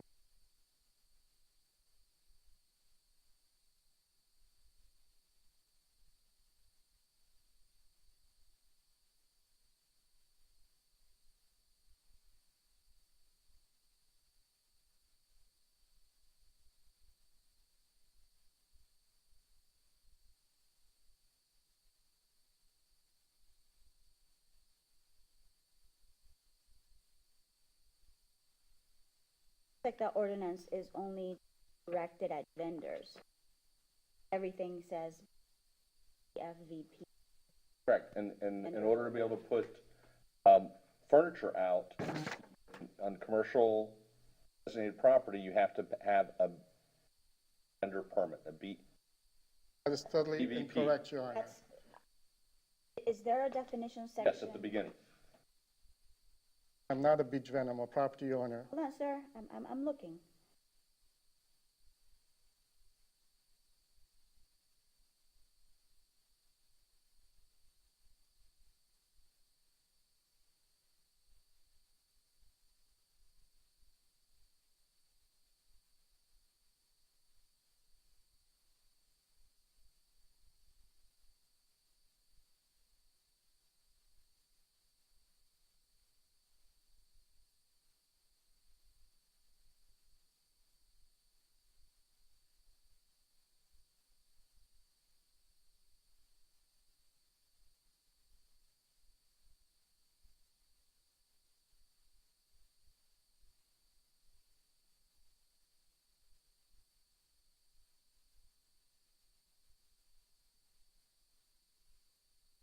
The officer said that there's pictures during that time period, and though the portion of where there's like some exchange or somebody taking money Yes. for that, what's the date of that? I'll have to go back and look it Because up. candidly, the ordinance is silent in regards to whether beach chairs can be set out by a property owner. It's clear regarding the rental of them. But the ordinance wasn't able to find anything to even extending it to say, well, there's consideration because they're buying a property. Your Honor, if I may interject. Sometimes you gotta remember when to just go ahead and just stay. Oh, the So pictures. if you believe that you have pictures that you set forth as evidence that during that time period, especially December, January, February, that they were actually rented out, Like I said, this is just one of them. okay, but you're not giving me a date. Big date for that one, but I can tell you it was in this last 3 months. I can guarantee you that. One of the key things here is chairs here, all brought in and the, Okay, along with these cabanas was purchased. No, it was since Christmas. I can go up and like I said, they're all on my laptop. They're on the town's database, but it would take me some time to go and no, we can make you go ahead and do it right now, because, I mean, I can have them, but you know. go ahead. It's a false statement, Your Honor. Those chairs have always been on the property. The cabanas we did bring in because, again, that's where my customers are gonna sit and drink. It's a grandfathered right. We've been serving alcohol on the beach since 1974. Those chairs have always been there. They've been stored after the right was taken away. The second these here restored the rights. There is an ordinance also that shows that all the, I understand your and I can argument. provide that to you. I understand your argument perfectly. That's why I'm putting the burden back on them to prove that these were not just, And the- but that it was for rental. And then the picture that he's showing I understand, sir. is that gentleman is both the parking lot attendant and the beach attendant. So he has a bag, he has money. A lot of time people will come from the parking lot because he's on the beach. They'll pay him for the parking, and then he gives them another ticket that they bring back and put on the car. I The understand. bands that we give them, we don't charge them for. Those are free. Is the other case also the same? Yes. Okay, so let's go ahead and schedule this. I will give the opportunity for at it. Madam Magistrate, he has witnessed, he has seen Oh, it. you have witnessed it. Oh, that's He saw it hasn't been- himself. That evidence hasn't been introduced. Yeah, I was, He saw it himself. He I actually saw saw money the go from- money go from hand to hand. that's Okay. a very Saw hard it. picture to take. That's why I could get the picture of the attendant. He I was the have one seen him taking with the picture. pouch. Got it, okay. That's what I But was the- looking for, something a click it little like- bit more concise of testimony that is the case. See, and as Mr. Prasad just stated, the attendant does have a money pouch. Okay? It's obvious, so I've seen him put the money in his pouch from the customer. Well, in terms of a chair, not a car. Yes, Correct. That's correct. That's, we make that distinction very clear. There's no, someone's coming from the parking lot. They're coming from the business, correct? Inside to sit down at the chair and they pay the attendant. Yeah, we have pictures of, in my Well, put 'em up. database. Well, I'd have to go get them. Okay. But of the drill they use to put the There's a hole for the photograph of chair that. umbrellas, I have that picture on the database. I don't have it here. But I Okay, also have that picture for the attendant, that same person, during the drill that you use. That wouldn't concern me, but the fact that you personally witnessed, I personally and you're witnessed. stating that under Yeah. oath and perjury, that you did witness it. I did witness it, yes, that is true. Right. You witnessed George give the customer tickets, bands to put on their hands? I witnessed George receiving money from the customer and George putting it in his pouch. Okay. Were you After there he to was- hear why that money was paid to George? So, and I did not see any bands that he's talking about. I've Yeah, not no seen any of bands. those. Okay, so then if he didn't give the customer bands, that's the only way you can sell on the chairs, that money was for the parking lot, okay? How long were you there to know if the customers, if they came through the restaurant or if they came through the steps from the stairs, pick up, to pay George, because what we'll do, George carries a radio. We call and we says, okay, the gentleman, he has on his shirt, you will see George in the park, on the beach, and he will pay, you can pay him for the parking space. Because at that point, there's nobody in the parking lot to pick up that money. In my database, again, I will say, I have multiple pictures where I've been standing on the neighboring property, not Mr. Perside's, Yeah, or I've seen from the you. pier, the county pier, where I've taken a majority of my pictures. I can watch George move around, but as I just stated, I've witnessed it. Actually, I may, if I really look, I may be able to have a picture of where he's actually got the money. But that's a very hard, you gotta be right click, and that's what I saw it. Officer paparazzi Stout, here. I think that the issue Yeah. is, and the question is, in your opinion, in your observation, was that transaction related to the chair? Yes. Okay, That's his- not anything else. So That's money his was opinion, exchanged Your and the Honor, but person it's not a sat down in the factual chair. fact, Excuse because- me, Mr. Prasad, He's talking. I'm speaking. Had your I turn. would, I would Sir, like, I Mr. would Prasad, like you the had your professional turn. courtesy of not being interrupted. I'm not interrupting you. But you cannot you. speak for the. You'll have You'll your have turn. your opportunity. You'll have your opportunity to go ahead and speak. Let him make his argument. Officer Stout, based upon what you observed, is it your conclusion that that exchange of money was specifically in reference to the chair, not the parking? That is 100%. All right. Okay. I'm ready Your to go Honor. ahead and issue the ruling. All right, can I say something? Again, that's. Go his- ahead, because I did tell you that you could go ahead and Okay. make a statement afterwards. Go ahead.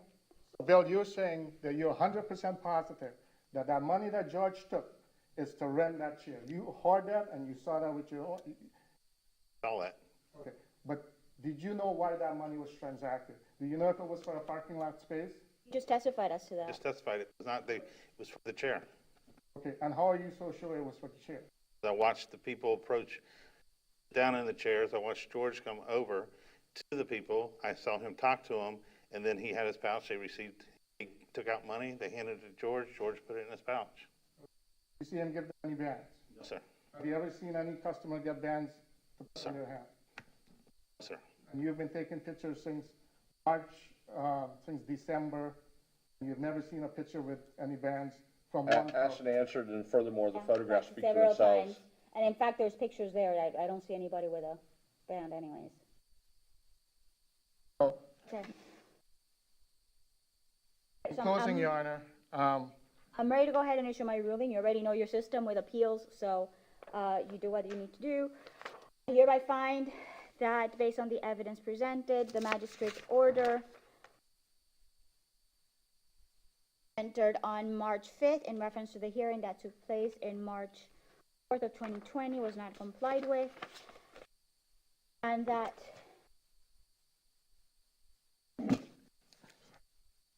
there were 40 That's correct. 40 violations after the order was entered, totaling an amount of $10,575, which $75 out of which was the administrative fee and $500 was the one-time fine. Your Honor, Hereby certify said order, and by certifying the order, it shall become a lien against the property. Shall be recorded in the official records of Lee County, Florida. Your Honor, may I point out one simple thing? I already issued my, Okay, but- certified it. It says if that order is discontinued within 24 hours. It does not say they can come back in the future and hold me to the same. Your It order does. says that, Your Honor. Remember on the next page where it says that there's gonna be, Can you read that an to me, Your additional? Honor?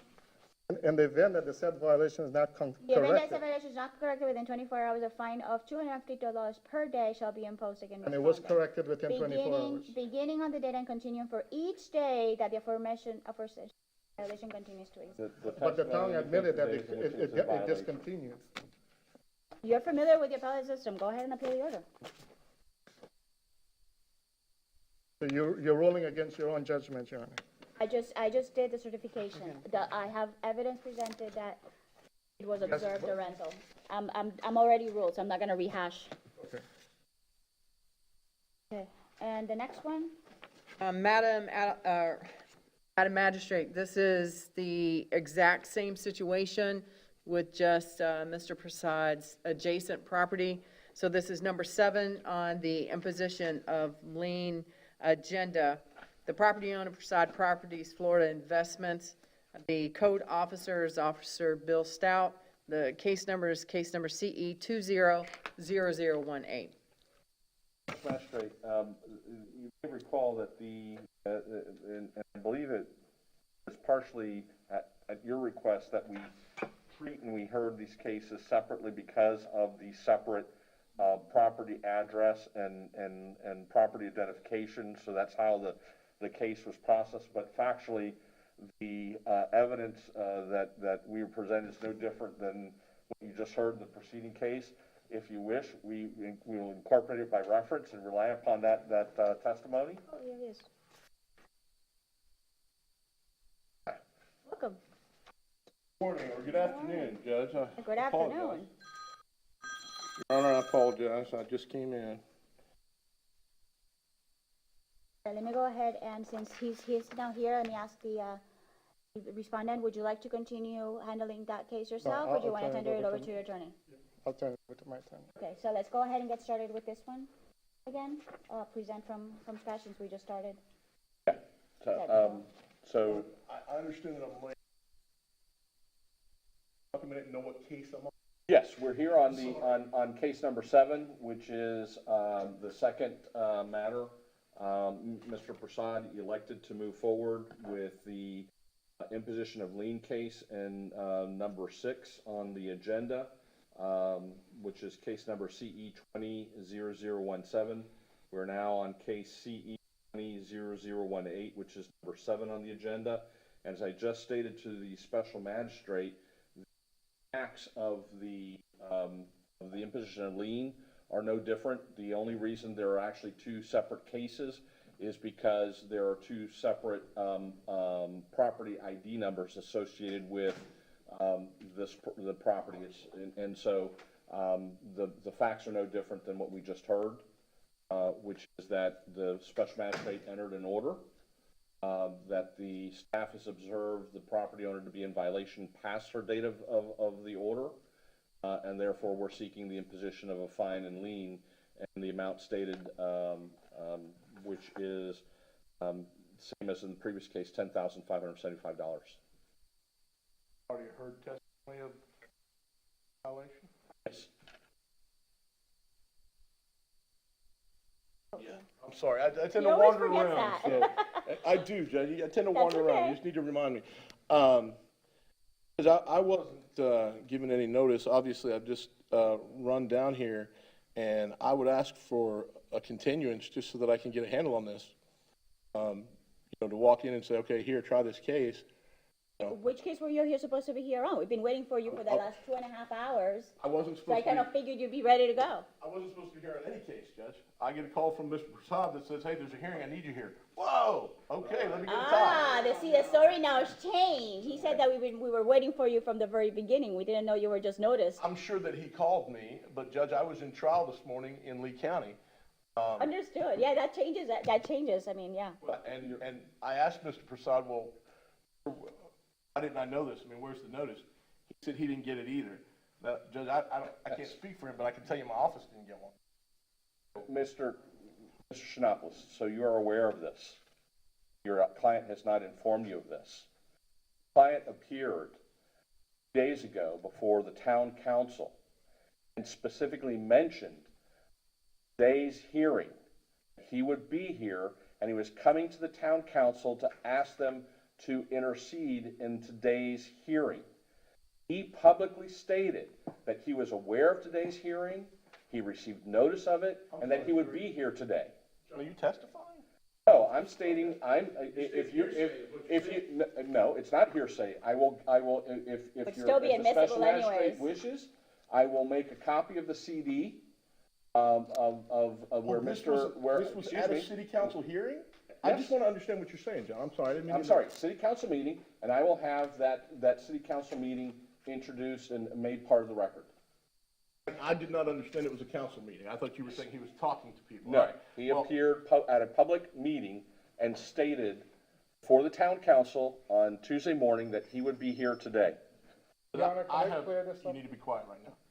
I have no knowledge of that, but I can't put myself in a situation, Judge, where I'm called at, I get out of trial at noon and I'm told, I understand, yes, I mean, I get it, but Not that's a confident. client issue. I'm not competent to try this case right now, Judge. Let me go ahead, hold on, what is the second case? I know this case that we're doing now is the chairs, which I have no It's in- problem proceeding with. Oh, it's in Because the- it's it's in the- identical, but I'm trying to see that second one.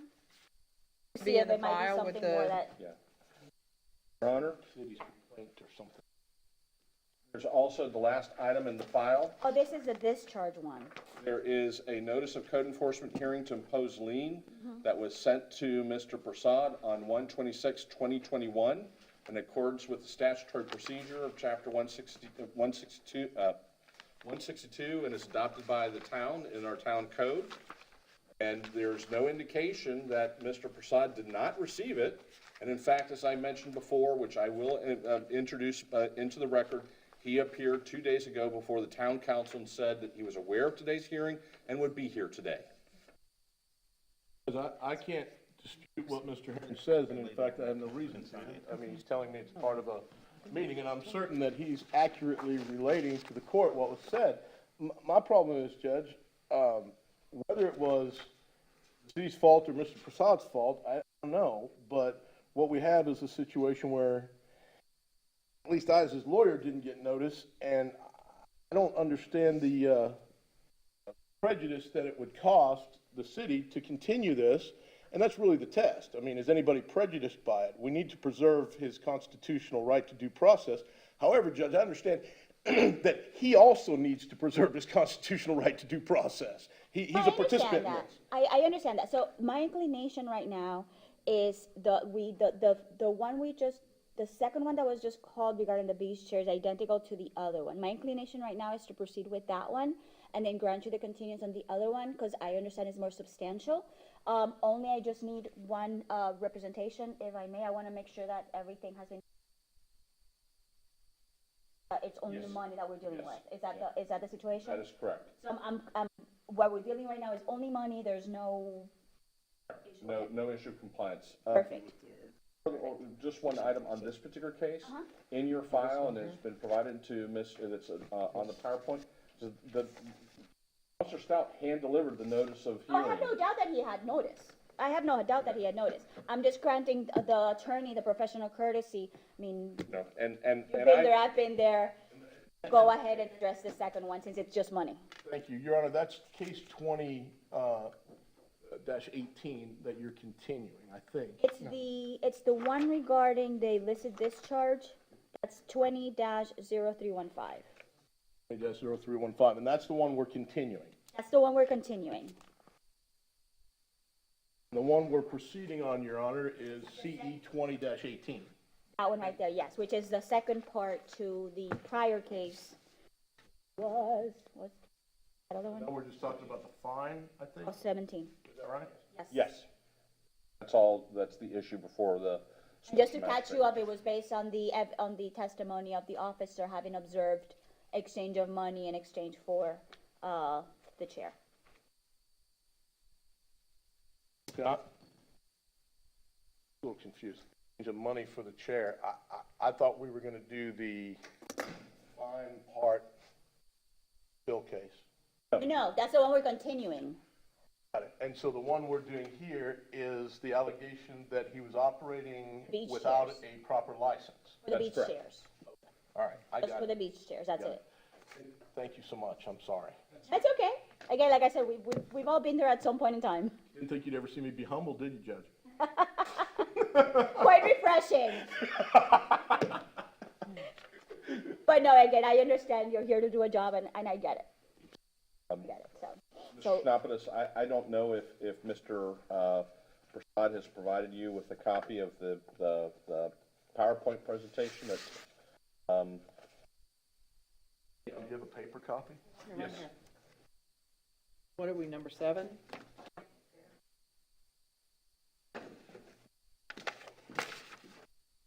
Thank you, ma'am. Absolutely. Again, Mr. Shinopoulos may disagree with me at this point, but what I intended on doing, Madam Special Magistrate, is incorporating by reference the prior testimony of Officer Stout. That is going to be no different than what he testified into the case 200017, and the same PowerPoint presentation. I have no objection to that. I don't know if counsel wants to go ahead and cross-examine or make argument.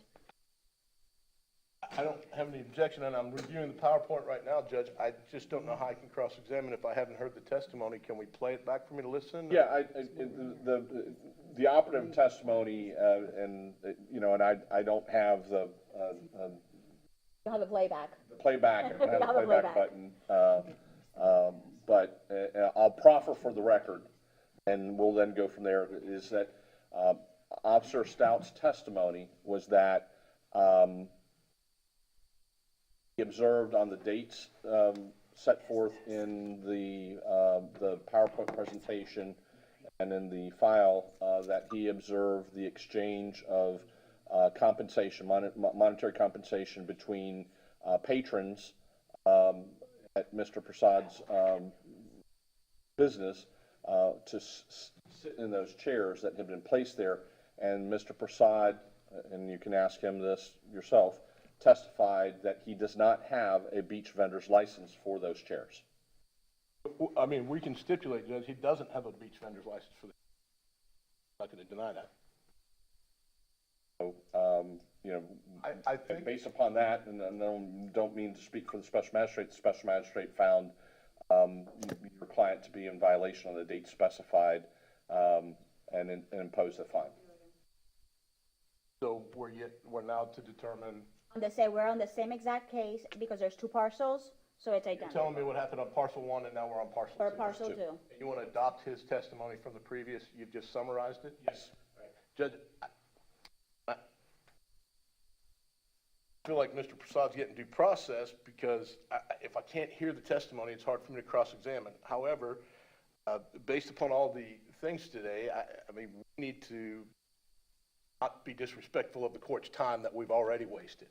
So if I can have a moment just to ask Mr. Prasad, I'd like to get his permission.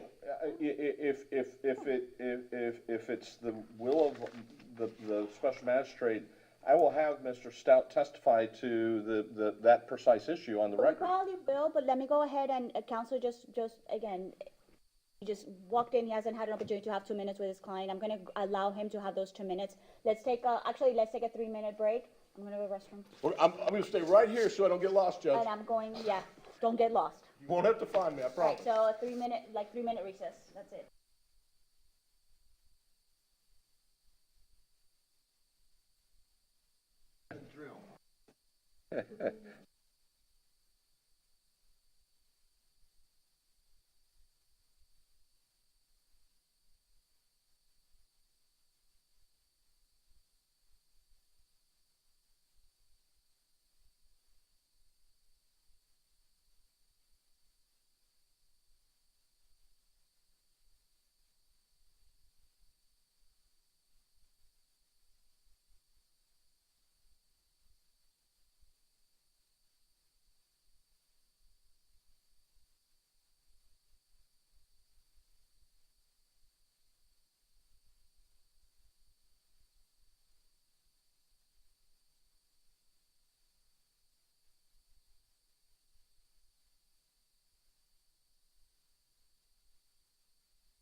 Well, I mean, we need a set for him, for her, for him, and probably 4 sets.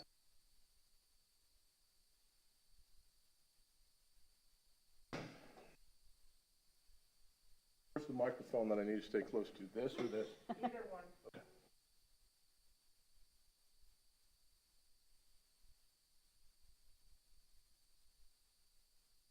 Alexa and my ex-wife.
All right, we're ready to go. Alrighty, we are back after that very long break. Parties are ready to proceed. I think we're gonna have your witness retestify You testify. regarding the chairs. Officers, you are employed by the town of Fort Myers Beach, that's correct? That is correct, sir. And you are familiar with the property at 1028 Estero Boulevard that is subject to case E200018, which we're here for this afternoon. Yes. And you are aware that the special magistrate previously entered an order of violation.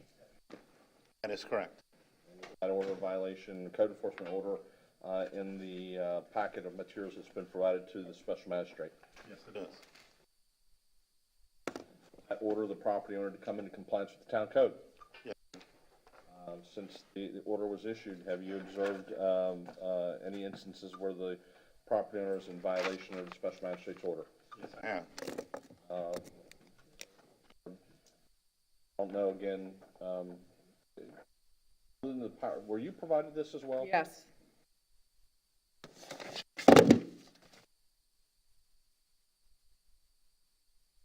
This, John? No. What you The asked one him? with the fines. Yes, he Yeah. does. Yeah, we have. I gave him my file, so that's in there. This- He's got it. Yes, that's correct. Officer Stout, on the dates specified here in this sheet, observe the property owner to be in violation of the code. Yes. For these, that's the date ordered by the special magistrate? Yes. Were they the record prior to the Second District Court of Appeals order that was entered into the record in the prior case, which I believe was entered that? The order. The opinion is dated December 11, 2020. Yes. And on these dates, you observed an exchange of monies between patrons of Mr. Prasad's establishment and representatives of Mr. Prasad's establishment? And that exchange of compensation was for the use of the chairs? Yes, sir. Anything further?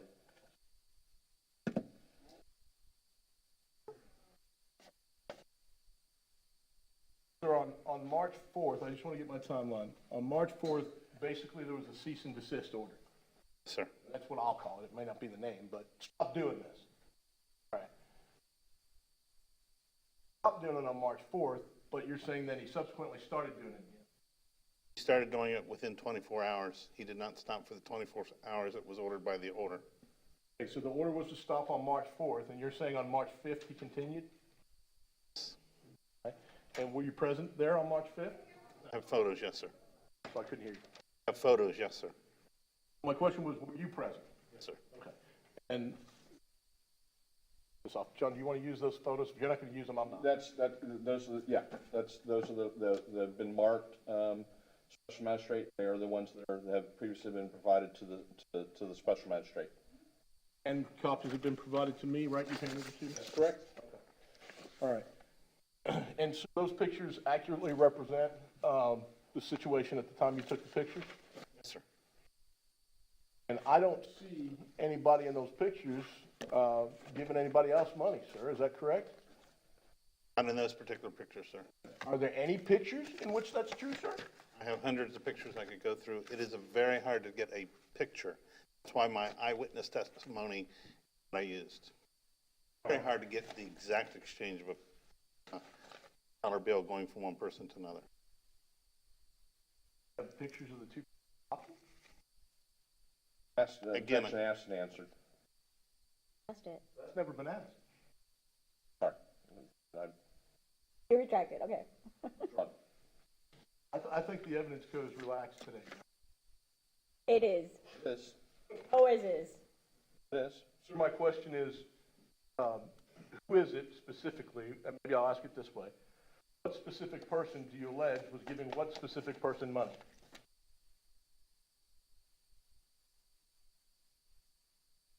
There were multiple people I saw over the last 11 months, sir. Well, let's talk about the first time you saw him after March 4th. When was that? March 5th. Okay. What time was it on March 5th and where were you? I would have to look at the photo, sir. Okay.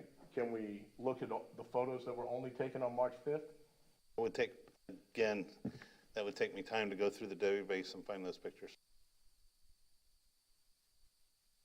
You guys did get notice of the hearing today, right?